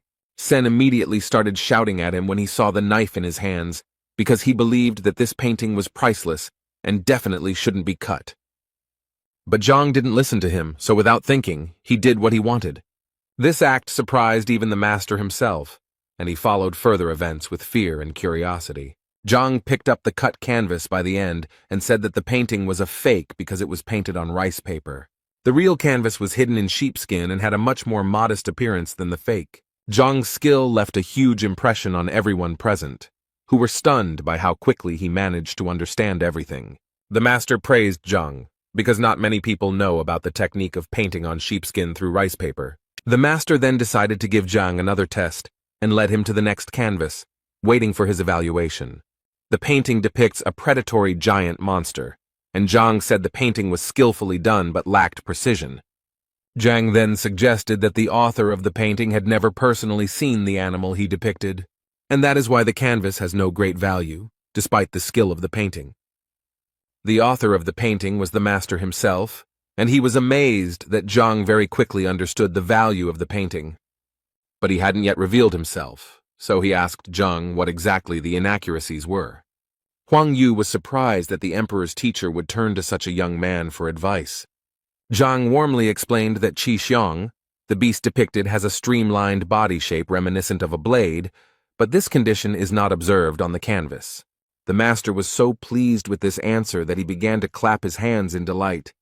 The master admired the skill of his new acquaintance despite his age, and equated his skill with that of a master. The master asked Huang Yu to introduce his new friend. Huang Yu was a little embarrassed because when she met Zhang, she didn't ask his name. The emperor's teacher was a little angry that the boy was being treated this way, because in his opinion he was his equal. After these words, the king's son looked a little embarrassed, as he did not believe that an ordinary average person turned out to be a master. Then the emperor's teacher looked at him sternly, as if to make it clear that all doubts would disappear. Huang Yu and the king's son bowed to Zhang as a sign of respect and honor for the title of master. Zhang was embarrassed by this, and said that he was just expressing his opinion about the paintings, so he cannot be called a master. The emperor's teacher assured him that he truly deserved all the honors, because he had unmistakably pointed out all the shortcomings of the paintings. And he added that he had every right to give instructions to Huang Yu and the king's son at any convenient opportunity. Then the emperor's teacher asked Zhang what the purpose of his visit was. Zhang said that he knew about the large library that was here, and he came to find materials on the 6th martial rank. The teacher replied that he did have a large library, and mostly all the materials were on art, but not many books on martial skills. The teacher readily agreed to show Zhang these materials, and to do so he had to go to his office, but the servant wanted to say something else. Then the teacher gave him a sign that such a worthy person as Zhang could not be forbidden to do anything. They went out into the courtyard, since the master's office was in another wing of the courtyard. Finally, they came to the library, where there were many shelves with books and scrolls. The master was modest and said that the library was not really that big, but Zhang could feel at home there. Zhang began to quickly leaf through book after book, and the emperor's teacher decided to ask if these techniques were suitable for him. Then Zhang noticed books on a shelf above, lying away from all the others, and the teacher said that they were his son's books. The master added that his son loved brute force, so he collected many books on physical improvement, some of which were from the royal library. Zhang asked if he could examine them, to which the emperor's teacher did not object. Zhang liked the service and decided to take advantage of the hospitality by reaching for the books. He began to leaf through them again at a furious speed, which made the teacher embarrassed, deciding that these books were also not suitable. In fact, all this time Zhang was using his superpowers of speed reading and rapid assimilation of information. While everyone else seemed to be just leafing through books, Zhang seemed to be in a whirlpool of information, looking at everything in detail. Zhang held the last book on the list in his hands and slowly unfolded it, as if carefully examining the binding. Holding the book in his hands, he felt warmth and energy envelop his body. Every muscle in his body was filled with the long-awaited qi energy, which made Zhang strong and resilient. Zhang unfolded the textbook and realized that the strength of qi depends largely on the strength of the body. And thanks to the library of the heavenly path, they were able to absorb the best knowledge from the book. His body unconsciously began to transform, and he could now practice the heavenly golden body. Thanks to this technique, Zhang's strength increased, but he still hadn't found any information about the 6th rank. The teacher, who had been watching Zhang all this time, couldn't figure out what he was doing. So he walked up to Zhang to ask him more closely if everything was okay with the young master, touching his shoulders. At the moment of contact, the emperor's teacher felt his body fill with insane energy. From such a powerful blow, the emperor's teacher seemed to be thrown back several meters by an invisible force. Zhang looked back to see what had happened because there was no one else in the library except them. The master, who now had a split lip, looked battered, but at the same time assured that everything was fine. He thought that this unknown power had caused damage that was not similar to a 5th rank power. Zhang ran to the master to help him up, but the old man assured him that he was fine and that he had simply tripped. Zhang placed his palm on the master's back to calm the old man, and he felt a surge of strength in his body again. An unknown but powerful energy burst out and shocked the master again. Zhang couldn't understand what was going on, and for a moment he thought the old man was pretending. He then approached the master again to ask if he was okay, but he quickly and sharply replied that Zhang should not touch him. With numerous bruises and sores, the old man stood up and asked Zhang if she had just reached the 6th rank. Scratching his head, Zhang said that he had indeed reached the rank he wanted, but he didn't think it would happen so quickly. The old man, having recovered from the blow, sat and thought that he had come across cases in literature describing rapid rise in rank. But the master found it strange that the young man looked through the books in a matter of seconds and received a new rank. However, the old man suggested that Zhang might have accumulated a lot of knowledge and was only missing a few phrases. Meanwhile, the king's son asked Huang Yu how she knew Zhang, and she replied that they had just met today. The king's son inquired whether Zhang was really in 5th place, to which Huang Yu replied in the affirmative. This information made the boy happy, because he was eager to meet Zhang in a duel to measure his strength. The emperor's teacher entered the living room, grumbling, and his appearance somewhat embarrassed those present. Despite numerous bruises, he repeated the same thing. He was fine, and there was nothing to worry about. The old man asked his servant, Chen Bo, to bring a column to measure the strength. The king's son asked Zhang about his rank to confirm his guess. When Zhang said that his guess was correct, the king's son began to boast of his strength and challenged him to a duel. Hearing this, the emperor's teacher realized that this was the best way to test Zhang's new strength. Huang Yu tried to stop Bai Sen, telling him that he was not at Zhang's level and would be defeated. Then the old man intervened in the dialogue and said that he was not against a duel, if one knew the limits and did not harm each other. Bai Sen smiled and assured the emperor's teacher that the duel would be conducted according to all the rules. So, Zhang and Bai Sen stood in their stance, preparing for a duel that would show the boy's true strength and skill. Bai Sen swung his arm with all his might to hit Zhang, confident that victory would be easy. Zhang swayed back, wanting to test his strength and see how much his power had increased since visiting the emperor's teacher's library. Their fists clashed in a duel, and each of them tried to win the duel. But Zhang felt that Bai Sen's attack was weak and doubted whether his opponent really had a rank 5 peak. Bai Sen was thrown back several meters after the impact, but Zhang remained unharmed. If it weren't for the wall behind Bai Sen, the boy would have flown much further, but it stopped him. Huang Yu and the emperor's teacher opened their eyes wide when they saw Zhang's strength. Zhang was momentarily worried about Bai Sen's condition, so he asked if he was okay. Bai Sen, who understood that if he did not resist with all his might, he would lose the hand with which he entered the duel. But he didn't show that there was anything wrong with him, so Zhang suggested another duel. Ban Sen said that there was no need for this, since he considered Zhang to be strong and in that case the duel would be unequal. Zhang felt like Bai Sen was too lazy to fight and didn't even use his full strength. Meanwhile, the servant reported to the master that the force measuring column was ready. The servant also noticed that Zhang had managed to defeat the king's son, but he could not understand how this had happened. The master told Zhang that Bai Sen needed to recover and treat his wounds, but in the meantime, he suggested that Zhang test the strength of the column. Zhang replied that he had measured the strength just yesterday and got a result of 4 dynes, so today it was unlikely to be more. The master listened to Zhang, but still insisted on his own, so he made an inviting gesture towards the column. Zhang began to warm up in front of the pillar, and thought that even though he had used the heavenly golden body, his strength had not increased much. In fact, he measured his strength in the morning and got the result of 8 dynes, so he decided to hit the column with half his strength. Zhang swung his sword and delivered a powerful blow to the stone column, producing a characteristic dull sound. After the blow, the number 4 appeared on the pole, symbolizing Zhang's strength. Zhang turned his back to the pillar and invited the others to see that his strength had not actually changed. But the expressions on the faces of those present did not agree with this statement, because there were clearly not 4 of them. Huang Yu asked Zhang to return so that he could see for himself the extent of his power. Zhang couldn't understand why the 4 sounds caused surprise among those present, but he still looked back. Imagine his surprise when there was no longer any number on the column, but the number 49. Zhang asked the master if the column was working properly, because the whole thing looked like some kind of nonsense. The master explained to Zhang that the meaning of his metamorphosis was that his body was not accustomed to the new strength, which is why he won the duel so quickly. Huang Yu and Bai Sen's mouths dropped open when they saw Zhang advance to the next level and increase his strength to ding.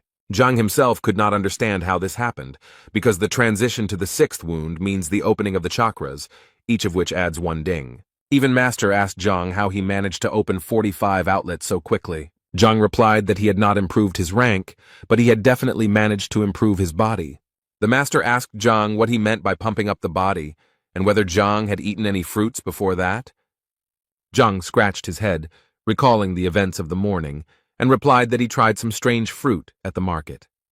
Master then said that what Zhang had tasted was very similar to the pearl fruit, which gave strength similar to the 6th rank. Zhang was confused, because he didn't believe in the existence of such things before, but it seemed like he was lucky. The master invited Zhang to sit down to ask him more about his personal life. Zhang said that he was a teacher in Hongting, to which the master replied that it was no wonder he was so strong. The emperor's teacher asked Bai Sen and Huang Yu to seek advice from Zhang. Bai Sen was more than happy with this advice, as he would finally be able to properly train his fighting skills. Zhang thanked the emperor's teacher for his hospitality and apologized for staying so long. The teacher, in turn, apologized for having so few 6th-rank books, but gave Zhang advice on where to find them. Zhang smiled and thanked the teacher again for such generous help. The teacher laughed at Zhang because he liked his modesty, so he advised him to come more often. Zhang walked outside, thinking that the visits to Master Lu Shen's house had gone well. With his new strength, he could now defeat any 6th-rank fighter, as his punch was around 90 dings. Thoughts about ways to pump up strength and power were interrupted by the steps of some people heading towards Zhang. When Zhang looked around, he saw a shadow that flashed and disappeared behind the walls of the neighboring building. Zhang exclaimed that he had noticed a stranger, so he could show himself without hesitation. It turned out to be the appraiser and his gang. The appraiser began to threaten Zhang that he would not leave him alone until Zhang compensated for all the losses. Zhang stood and mocked them, saying that he could cover all the expenses with just the goats from his nose. The appraiser was very angry at this answer, and threatened Zhang that he would not leave him a single wet spot. Zhang stressed that he does not lack confidence to make such statements as he has just undergone a metamorphosis. But the appraiser didn't care, so he ordered his henchman grandfather Zhang to have sex with Zhang immediately. Fat Grandpa Zhang, who was twice Zhang's size, asked if Zhang had anything to say one last time. The salesman with the short mustache pointed out that if Zhang died at the hands of Zhang's grandfather, he would not be able to compensate for the damage. But this did not bother the appraiser. Even if he died, it could be considered a worthy revenge. Grandfather Zhang prepared to deliver a powerful blow, but Zhang didn't even blink at that moment. He grabbed the fat man's hands and pressed his thumbs on certain pain points. Grandpa Jin was so upset by this reception that he could hardly hold back his tears of pain, but a moment later he gave in and roared at the top of his lungs from the pain that twisted his arms. Zhang thought that this was a great chance to practice and get used to the new abilities, which turned out to be extremely powerful. While Grandpa John was recovering from his previous attack, John launched another one, right under his nose, and the fat man was thrown hundreds of meters by an invisible, powerful force. It seemed as if smoke was coming out of Zhang's hand after such an attack, and the teacher himself still did not believe in his strength. The appraiser's face showed deep surprise at this attack, and he realized that he had underestimated Zhang. He then yelled at his salesman to resolve the issue immediately, as the appraiser himself was in no hurry to fight. The merchant began to accumulate strength and prepared to demonstrate his 6th combat rank. Zhang watched this phenomenon carefully, and realized that this boy would become a respected person in Hongting. The appraiser had already made his Pazapak attack, and hoped that after this, he would not have any more problems. The salesman, who had accumulated mana, was ready to deal Zhang a fatal blow. He straightened his shoulders and prepared to jump, reminiscent of the flight of a falcon. Other Pazapaks unanimously expressed their comments to the appraiser regarding the falcon's technique, although it is of an average level, but for many, it is destructive. The appraiser immediately dispelled all doubts because Zhang defeated Iron Hand, which means he is strong enough. Thus, in the evaluator's opinion, the only way to finish off Zhang as quickly as possible is to use the powerful falcon technique. Zhang, who was watching this scene closely, was a little disappointed as he had hoped that it would be a decent match. Posapaka with a short mustache rushed at Zhang, preparing to deliver an incredible blow. However, to Zhang, this attack was like swatting a fly, causing the appraiser and others to gape. Zhang raised his leg and kicked it straight into the groin of the so-called falcon, causing him to writhe in agony. He immediately fell to the ground and curled up into a ball, whining because everything hurt. The appraiser was furious and ordered his last 2 henchmen to finish off Zhang immediately. They immediately rushed into battle, waving sticks and using various combat techniques. Zhang advised the attackers to turn around, as they thought the owner had just scratched them. Looking around, they realized that there was no one in the place where the appraiser had stood a second ago. The man ran away, shouting phrases about unity and promising that he would return soon. Zhang and the other 2 guys who were watching this scene couldn't understand where this man got such courage from. But Zhang didn't have time to think, so he smiled evilly and advised the 2 boys to run away too. However, they did not listen to his advice and were defeated by Zhang in the blink of an eye. The appraiser, running away from the fight, could only vaguely hear his followers screaming and begging for help. Zhang was smart, so he caught up with the appraiser in an instant and asked him where he was going in such a hurry. Zhang added that he had a serious and urgent matter to attend to with such an experienced appraiser, and raising his leg above himself, he leaned on the appraiser's head so that he would know who he was dealing with. The impact caused the man to flip over several times in the air, resembling a spinning cartwheel. Zhang approached the appraiser and told him that he must have expected such a reaction when he dared to attack. The appraiser, holding a blood-soaked handkerchief to his mouth, begged Zhang for mercy. He offered Zhang some money, and Zhang wondered how many coins the appraiser had valued his life at. The appraiser reached out and took off his thumb a green ring that could make Zhang rich. Zhang initially wondered how such a small and inconspicuous ring could have any value. Zhang carefully examined the ring, inside which there was a space of 3 square meters. Zhang decided to activate it to see what riches this ring contained inside. The ring vibrated and rose into the air, creating vortices that pulled it inward. Zhang actually found himself in a small room with golden walls and coins and other treasures scattered across the floor. The appraiser watched with concern as Zhang examined the ring, hoping that he would accept it. But it seemed Zhang was in no hurry to accept the gift, as he had a slightly better plan for the appraiser. He offered the appraiser mercy in exchange for what he was hiding under his clothes. The appraiser did not expect such a development of events, because Zhang easily exposed him, and now he had to give up all the money. Zhang raised his fist at the appraiser, mocking him viciously.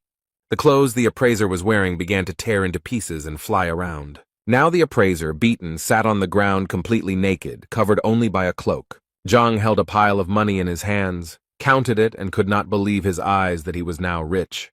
The appraiser hoped that Zhang would now let him go, since he had taken everything he could from him and stripped him bare. Zhang ridiculed the pathetic Mo Yan, who was a professional liar who often pretended to be a famous appraiser. All Mo Yan was interested in was how Zhang knew so much about his life and who the hell this Zhang was. The appraiser realized that it was not unusual for Zhang to know his name, but how he knew otherwise was unclear. Zhang said that it doesn't really matter where he learned all this. What's more important is that Zhang learned about the meaning of his life. Zhang couldn't get rid of the appraiser, but he could make sure that this charlatan wouldn't deceive anyone again. Zhang stepped on the appraiser and punched him in the gut with all his might to make him realize the consequences of his actions. The appraiser was thrown against the wall by the blow, and there was a sound of crashing and crunching bones. Zhang stood over the appraiser and told him that he could go and not deceive people. The appraiser lay on the ground, creaking, writhing in pain, covered in bruises and sores. Meanwhile, Shan was kneeling before his grandfather and begging him for a favor. He complained to his grandfather that he had assured him that Lev would be obedient, but everything turned out to be the opposite. After all, during the fight with Zhang, Lev was supposed to attack Zhang, but instead he harmed Shang. Grandfather replied that it was not easy for him to tame the beast, but they communicate with each other as equals and not as master and servant. But the grandfather was surprised why he listened to a stranger, because in any case he needed to protect his grandson.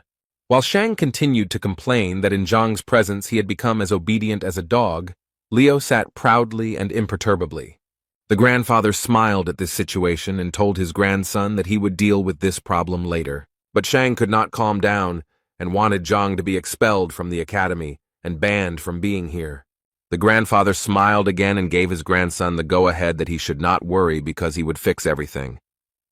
But the old man knew that Zhang was somewhat lucky, because the man did not believe that he would have even 1 student, let alone 5. Shang suggested this idea because he knew that Zhang had forced the boy to become his disciple, and he advised his grandfather to simply intervene in the situation at the right moment and remove teacher Zhang. The grandfather asked his grandson if he was really sure of such information, to which Shan nodded approvingly.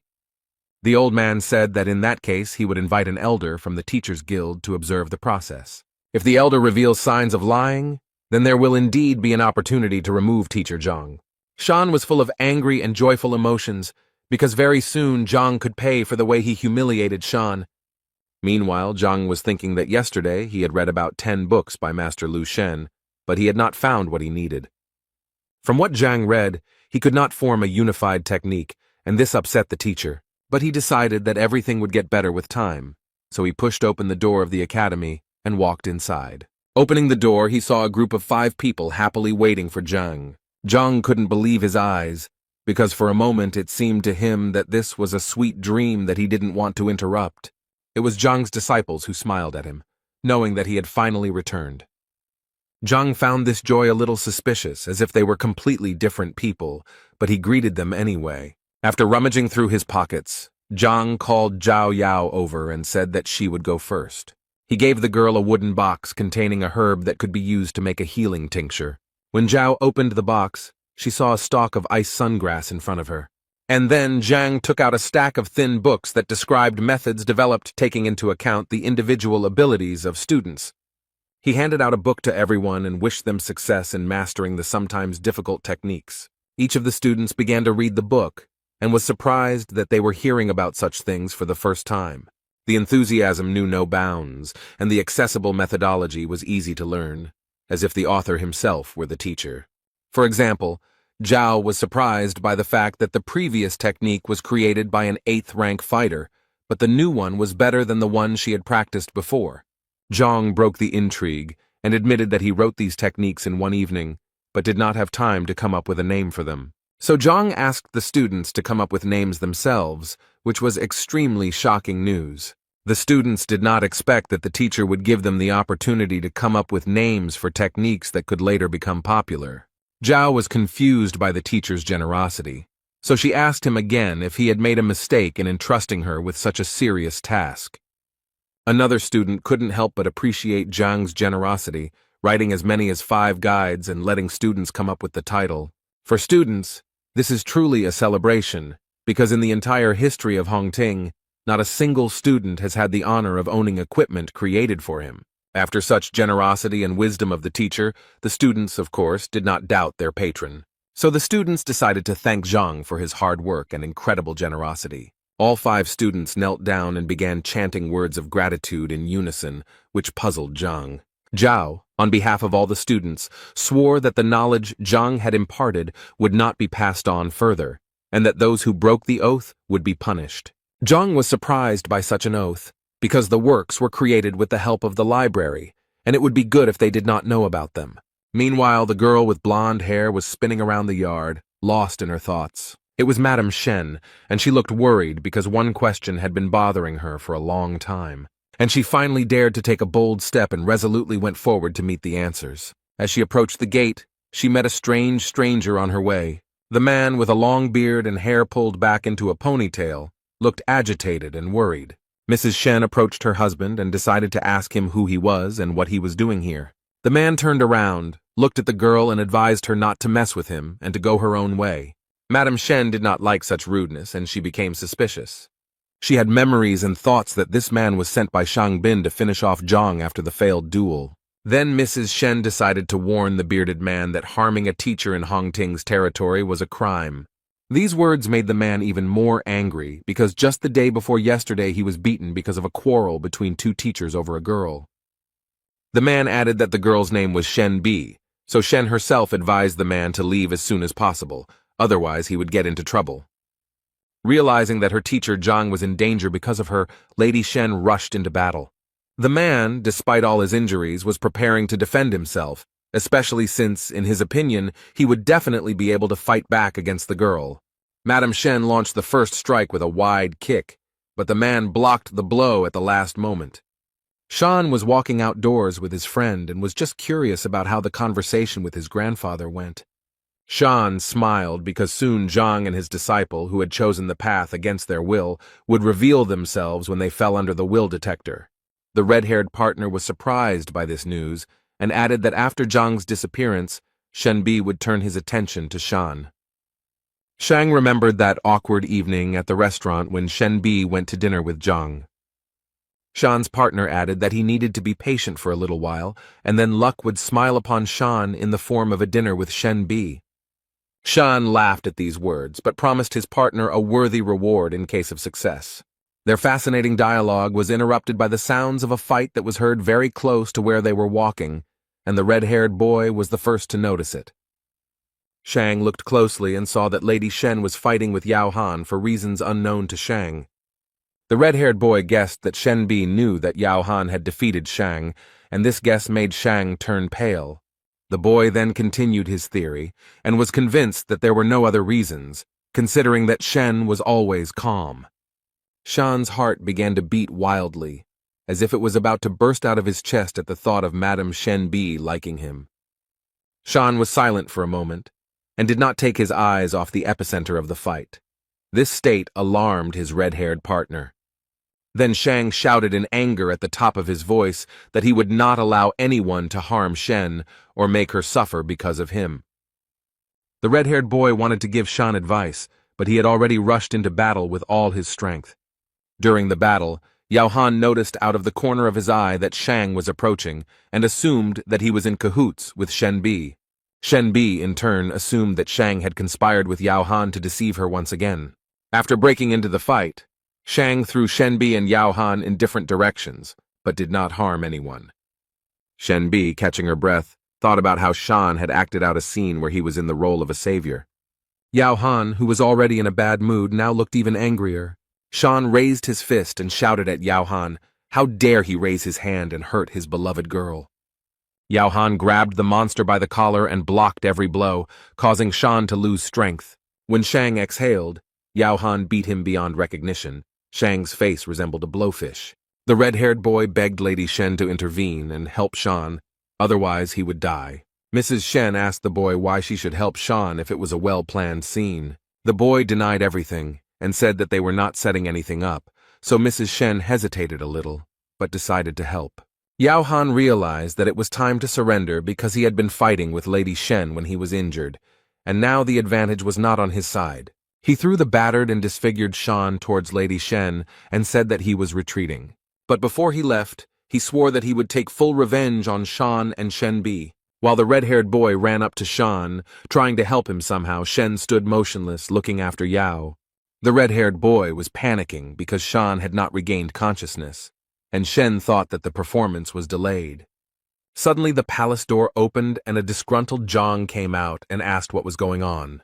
At this point, Shang came to his senses and began to mumble something incomprehensible, as if threatening Zhang.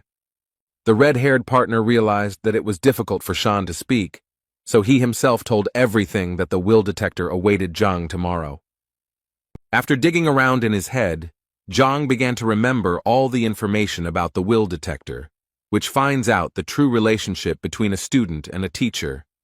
The red-haired boy said that if Zhang refused to take the detector test, he would be breaking school rules. Shen was worried about such events, as she did not understand what Shang wanted to achieve, and advised Zhang to refuse. Zhang listened to all the proposals, thought for a moment, sighed heavily, and replied that he was ready to pass the detector. His answer surprised Shan and Shenbi, who expected him to refuse. It was about Yan Li, who initially regretted his choice, but now he and everyone else are ready to give their lives for Zhang. The red-haired boy assured Shan that Yan Li still wanted to be Shan's disciple and that everything would fall into place very soon. Shenbi turned to Zhang to explain to her why he so easily agreed to this adventure. When Yan Li arrived, Zhang told Shen not to worry about these events because everything was under control. But this answer did not satisfy Shen because she knew about the entire strength of the Shan family and what they were capable of. Shenbi blamed herself for everything and could not stay away from this situation. Meanwhile, in the Will Detector Tower, Shan's grandfather was telling the elder about the events related to Zhang. Elder Mo listened carefully to the old man and said that he was always happy to help restore justice. The old man added that Zhang got the lowest score on the teacher exam, but he kept Zhang. Shan's grandfather also said that the complaint against Zhang was filed by teacher Cao Xiong, who exposed the lie. The elder reassured the old man, because daring to use the Vola detector was a bold step, but necessary for the sake of justice. Grandpa Shana smirked to himself, enjoying his well-thought-out plan. The doors of the academy opened, and a male figure appeared on the threshold heading inside the tower. When the door opened wider, 5 people entered the room, interested in solving the problem. When the grandfather saw his grandson Shan, he was very frightened by the fact that there was not a single living place on him. Shang quickly calmed the old man down and assured him that he was fine, so there was no need to worry about a misunderstanding. The grandfather rummaged in his pockets and took out some medicine for his grandson, which was supposed to improve his condition somewhat. While Shan was taking the medicine, the red-haired boy bowed to the elder, begging for a fair decision in this matter. The red-haired Cao Xiong revealed that Yan Li was once his disciple, but defected to his side due to Zhang's threats. Yan Li looked confused, as he didn't quite understand why he was brought to the Will Detector Tower. Zhang feigned fear in front of the elder and convinced him that Yan Li had chosen his path voluntarily. Yan Li was even more confused. Now he didn't understand why Zhang looked so embarrassed. Zhang turned to his student and winked at him to play along and say that Zhang was not forcing his opinions. Yang Li listened to the teacher and began to repeat that he chose his educational path of his own free will. The elder was confused and turned to Zhang with a warning that the disciple could return to Cao Xiong and the detector would be cancelled. Shang and Cao Xiong, who had not thought of such a development, panicked because it was out of their hands. Shang insisted that teacher Chao Xiong apply for the will detector, and the administration agreed. Chao Xiong also stated that the abolition of the will detector was a shameful disregard for the wishes of the young disciple. The elder agreed that it was worth holding a detector with clearly defined conditions, namely that the loser would be punished by agreement of the participants. Shan's grandfather informed Zhang that if he lost, he would face the maximum punishment, expulsion from hunting. Zhang again played the role of the upset teacher and said that he had no enmity with teacher Cao, so it was cruel to kick him out. And then Zhang proposed another idea, such as canceling the license and adding a punishment of 100 lashes from God. With this statement, Zhang stunned everyone present, because it was he who found himself in a disadvantageous position, and now he was proposing such severe punishments. The elder thought that if the teacher was simply fired, he would be able to work in another institution. But revocation of the license was a different matter. Chao Xiong couldn't understand why Zhang chose such a cruel punishment in the form of God's whip, which leaves a person half dead. Shenbi's eyes were already wet because it was very clear that this was a trap, but Zhang did not try to escape from it. Chao Xiong did not hesitate to agree to the punishment conditions proposed by Zhang. Meanwhile, Yan Li admired the skill and cunning of his teacher, who pretended to be a loser in order to provoke his opponents. The elder announced that if both parties agreed to the terms, there was no point in postponing the event. The elder showed everyone present a ball of heartstone, which Zhang and Chao Xiong had to touch in turn. Based on the results, the winner will be the one who receives the highest level of trust from Yan Li. Chao Xiong was glad that after the procedure was completed, Zhang would not have a single wet spot left. Since teacher Cao had applied, he had the honor of being the first to pass the detector along with Yan Li. The ball shone with a magical warm light that illuminated every corner of the majestic hall. Thus, the Heartstone is able to put people into a state of trance in order to read their inner world. Thanks to this stone, one could find out whether the teacher really listens to the student, otherwise the latter could hate his mentor. Shauna's grandfather explained that the maximum level of trust is 100, and the relationship between a teacher and a student is usually at 30.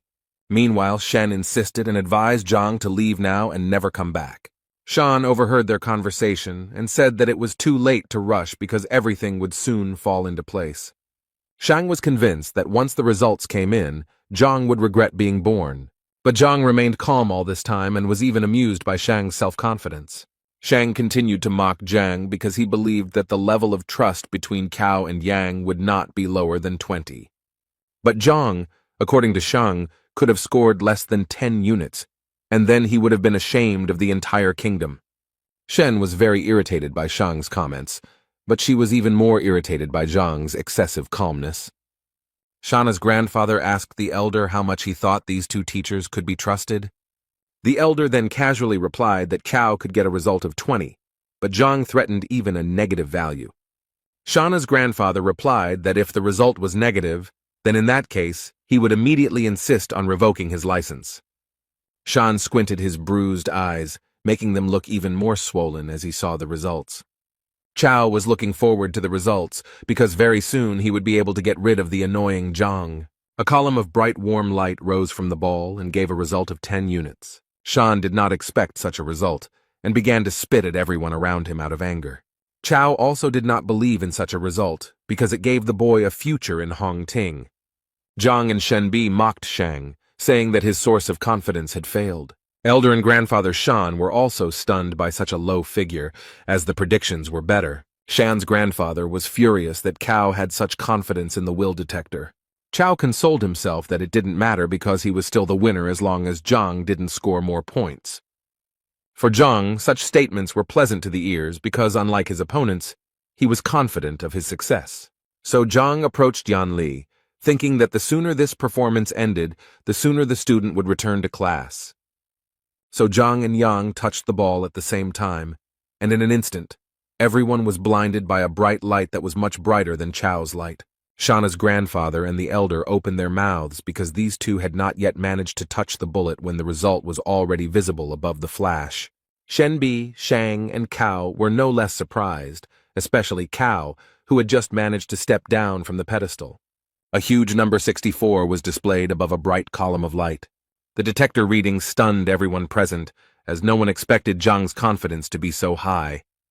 Cao did not believe that Yang trusted Zhang as a father, and what was the basis for such a high level of trust. Shang was again amazed by the results of the detector, because the difference between Cao was huge. The elder also did not expect such a high result, especially so fast. Shen knew that even extremely popular teachers who taught their students for years did not achieve such high results. So Zhang was confident of his indisputable victory, and asked the elders if he confirmed this fact. Cao continued to be indignant about the result, and exclaimed that the heart balls had broken and given a false result. Shang also believed that there was meaning in Teacher Cao's words, because the students could not trust such a clumsy teacher. Shang then cited the example of the great teachers Lu Sen and Wang Tao, who despite their abilities, did not have such a high level of trust. But the elder who was watching the event saw Yang's eyes shining with respect and gratitude towards Zhang. Taking this into account, the elder assured that the Heartstone shows a person's true desires and should be trusted. Zhang decided to remind those present of the terms of the agreement, according to which the loser's license was revoked. Grandfather Shan intervened in the dialogue and assured Teacher Zhang that he had already won, so that was enough, and he should forgive the loser. But Zhang insisted on his point of view and stressed that if he had lost, he would not have defended him so strongly. These words angered Grandpa Shan, and Tai reminded Zhang that he was the worst teacher in Hongting and was just lucky with one student. Cao was clearly nervous about these events and hoped that the situation would be resolved in his favor. Cao guessed that Zhang used some kind of magic to gain Yan Li's trust. The elder listened carefully, paying particular attention to Cao's report that one of Zhang's disciples had lost his mind. Cao continued his speech and expressed concern about Yan Li, as he believed that the disciple was in danger. Therefore, Cao insisted on further investigation of the situation, as he did not believe that the worst teacher had received such high trust from the student. Then Shana's grandfather added that a teacher must teach and gain the trust of students, and if a teacher does not have the necessary knowledge, then there can be no talk of any trust. Zhang insisted that his teaching methods did not matter as long as the contract was honored. Zhang's grandfather continued to rage because he didn't understand how a teacher could be stripped of his license because of such a stupid contract. Meanwhile, Shang tried to persuade Shen Bi to his side and listen to his grandfather's words. Shen Bi was seething with rage and sided with Zhang, repeating his words that if he lost, no one would make concessions to him. Shan did not miss the opportunity to convince the girl, citing as an argument the fact that none of the students had yet advanced to the second rank. The door to the hall opened, and with every step one could hear someone approaching the hall. It was a servant who reported that clan leader Wang Hong wanted to see Elder Chen. Those present were somewhat shocked by such a visit, but Chen allowed the guest to be led inside. He was glad to put the matter of Zhang aside for a while when such an important guest arrived at the academy. Shan asked his grandfather why such an influential person, who was on the list of the best masters, decided to pay a visit. The old man laughed and guessed that the visit was related to Master Wang Tao and must have had some important meaning. Grandfather added that Wang Hong heard about Wang Tao's success and decided to thank him personally. Zhang listened to the conversation and now also wanted to meet Wang Tao, but Shen advised him not to think about it now. After all, in Shen's opinion, Elder Shang was too influential, and with Wang's support, he would be unrivaled.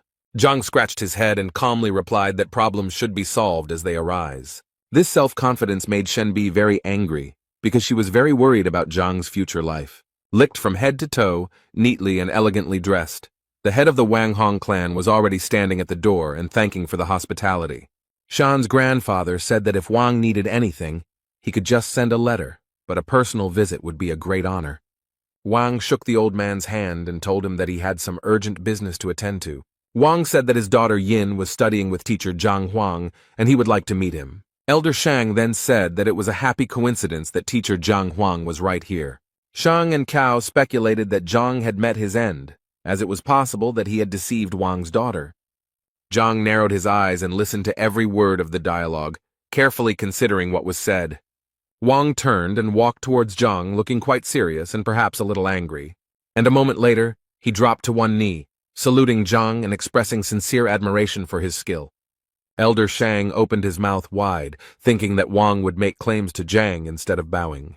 Shang and Cao also couldn't understand how everything went wrong, since in their opinion, leader Wang should have finished off Zhang. Zhang turned to Wang with a sincere smile, thanking him for his trust, but asking him not to do this and to get up from his knees. Wang thanked Zhang for healing his daughter's leg and passing on extremely valuable knowledge to her. Zhang smiled sincerely again and replied that it was his duty to give his students only the best. The senior judge, who was watching this conversation, thought about Zhang's actions and realized that he was fulfilling his duties as a teacher very well. He looked at Zhang's disciple and now realized that the high level of trust was indeed based on something. But the judge did not believe that the real reason for Wang's visit was his daughter's recovery. So the man asked Wang what he wanted. Wang laughed in response and praised the elder's sharp mind before adding that he had business with the Shang elders.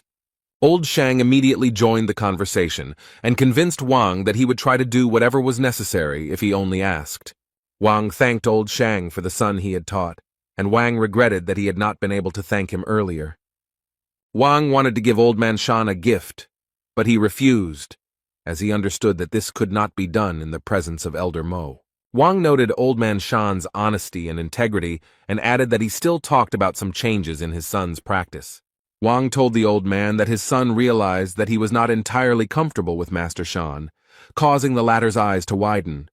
So now Old Man Shan had to let the boy go, but it seemed he wasn't quite ready for that step. But although Wang expressed his request calmly, he was firm in his convictions. Old Man Shang had no choice but to argue with Wang, so he complied with his request. As he returned the pendant to his son, who was now free, Old Shang knew how shameful he would be for doing this.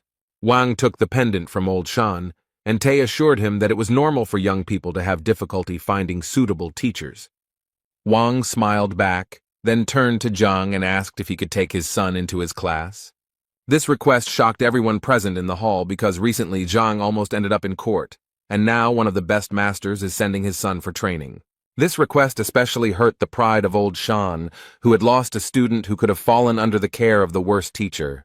Junior Shang was also worried about his grandfather and couldn't understand why Venerable Wang made such a choice. Zhang smiled modestly and replied that he didn't think it was a good idea. After a pause, as if thinking, Zhang replied that he would have to refuse the offer, which shocked everyone present. Shang Jr. thought Zhang was a complete fool because a member of an influential family was asking him for patronage and Zhang was refusing. Shenbi and Huang calmly asked Zhang if he had thought about this offer because such generosity could not be refused. Old Shan got the most out of Zhang's answer because he was exchanged for some loser. Elder Mo wanted to change Zhang's mind, but what he created was not in his mind. In fact, Wang himself did not expect to hear such an answer, since the offer seemed tempting to him. However, Zhang remembered some events from the past, and assumed that Wang Tao did not tell his father that he had somehow attacked Zhang. However, Wang immediately began to say that his son had made a mistake and did not know about Zhang's greatness, for which he was ashamed. The dialogue was interrupted by Cao, who exclaimed that the venerable Wang did not need to be asked twice. Cao stressed that Zhang retreated not because of the attack incident, but for another reason. Cao said that Zhang had 3 ranks in martial arts, while Wang's son was at the 4th rank. Shan supported his friend, because it was unacceptable for a teacher with a lower rank to teach a student with a higher rank. Old Shang added that he respected the fact that Wang's son left his class, but he deserved a better teacher. Wang then thought that his daughter was receiving good knowledge from Zhang, but she never spoke about the teacher's rank. Cao mocked Zhang, saying that he should take off his crown and only surprise the newcomers with his 3rd martial rank. Old Shang confirmed Cao Xiong's words and added that Zhang could not teach anything without experiencing it himself. But Wang remembered one of his daughter's stories, how Zhang stopped Wang's son's sword with 2 fingers. Junior Shang said with a mischievous smile that perhaps this story was just made up to protect Zhang's reputation. In Cao's opinion, such a story seemed like a complete fabrication, since a teacher at the end of the list could not possibly possess such power. Yang intervened in the conversation because he himself witnessed these events, so everyone who speaks against Zhang is slandering. Elder Shang also convinced Wang that this story was nonsense, and that such fables should not be believed. While Old Shang was trying to convince Wang that Zhang's reputation should not be raised in this way, the servant came into the hall again. The servant reported that a young man had arrived who wanted to meet with Teacher Zhang and was waiting for permission. Old Shang reacted to this news with sensitivity and wondered why Zhang was so in demand. The servant added hesitantly that the guest awaiting an audience was King Jiangnan's son, Bai Sen. When old Shang heard who was waiting for him, he shouted for him to immediately let the distinguished guest into the hall. For Elder Mo, the events took on new colors, because the king's son is a master of martial arts, but he wants to meet one of the weak teachers. Shen Bi was surprised by Zhang's influence because Bai Sen is a very influential person in the kingdom. As soon as No Bai Sen appeared in the hall, everyone greeted him with honor, bowing as a sign of respect. However, Bai Sen seemed uninterested in those present. He noticed Zhang and waved his hand at him. Zhang asked with a picky look and a simple voice, "What does Bai Sen want?" Bai Sen ran up to Zhang and told him that he was leaving the city soon, and that he really wanted to learn all of Zhang's skills.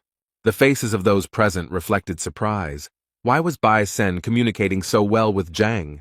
Old Shang became angry and advised Zhang to be careful with his words, since he was dealing with a royal person and etiquette must be observed. After this, Old Shang apologized to Bai Sen for Zhang's ignorance, as he did not understand who he was talking to. Bai Sen shouted at the old man to get out of here before he lost his head. Bai Sen Zhang was a master and equal to his mentor Lu Shen, so there was no point in dishonoring his honor. Hearing this, all those who had tried to humiliate Zhang in every possible way felt the ground slip out from under their feet. Old Shang analyzed what he heard, and could not believe his ears that a certain Zhang was of the same level as the tutor of the king's son. Junior Shang and Cao simply turned pale upon hearing this, and almost lost consciousness. Elder Mao also wondered why Master Zhang was considered so strong. Bai Sen said that everyone present heard the information correctly. Zhang's strength was 3 times greater than Bai Sen's. Bai Sen added that if anyone wants to contradict his words, they should keep their mouth shut if they want to live. Otherwise, if Master Zhang showed his strength, no one present would say hello. Those present in the hall began to whisper among themselves about how it happened that Zhang was stronger than Shan, and how he exhausted his abilities so quickly. Only Zhang stood modestly in the corner, and was somewhat embarrassed by these dialogues, since he did not really want to demonstrate his strength. Upon hearing this information, Wang began to persuade Zhang to accept his son into the class. Bai Sen shouted to Wang to hold the horses because Bai Sen also needed a teacher. Zhang told Wang that his son could come to class tomorrow as a free student, and Zhang would think about enrolling later. Bai Sen kindly asked Zhang if there was anything that needed to be settled that the king's son would be happy to help with. Zhang reminded Elder Shan that now that the will detector had been passed, it was time to pay the bills. Cao objected to Zhang and said that he could do nothing despite Cao's defeat. After all, it's not possible to simply take away a license, and the most that Cao can get is 100 lashes from God. Zhang asked why Cao was so confident, to which Cao replied that there must be good reasons for revoking the license. Cao also said that there was nothing to complain about in his teaching, and that he had never put students in danger. Zhang didn't listen to Cao very carefully because it was just chatter to him, so he wanted to know Elder Mao's opinion. Mao confirmed Cao's words, and there must be good reasons for revoking the license. Zhang wondered why he wasn't told about this before, to which Mo replied that he was thinking about Zhang losing.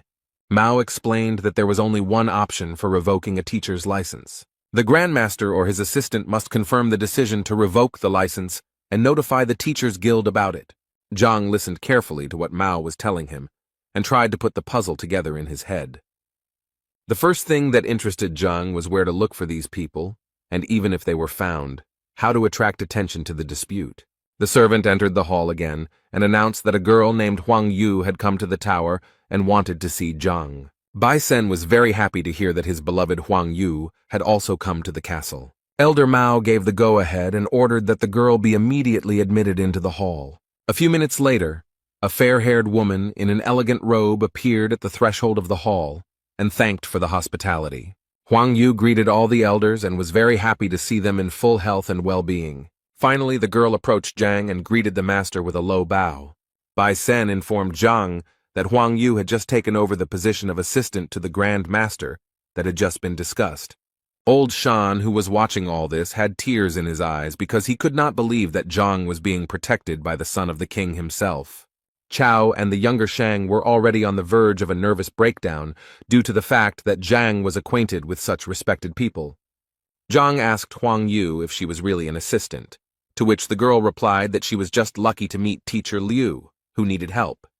Zhang smiled at the girl and said that he also needed Huang Yu's help now. Zhang told Huang Yu about this fight, and she was furious that if Chao remained as a teacher, sooner or later he would tarnish Hong Ting's honor. Therefore, Huang Yu decided that Chao was not worthy of a teaching license and should prepare documents to dismiss him.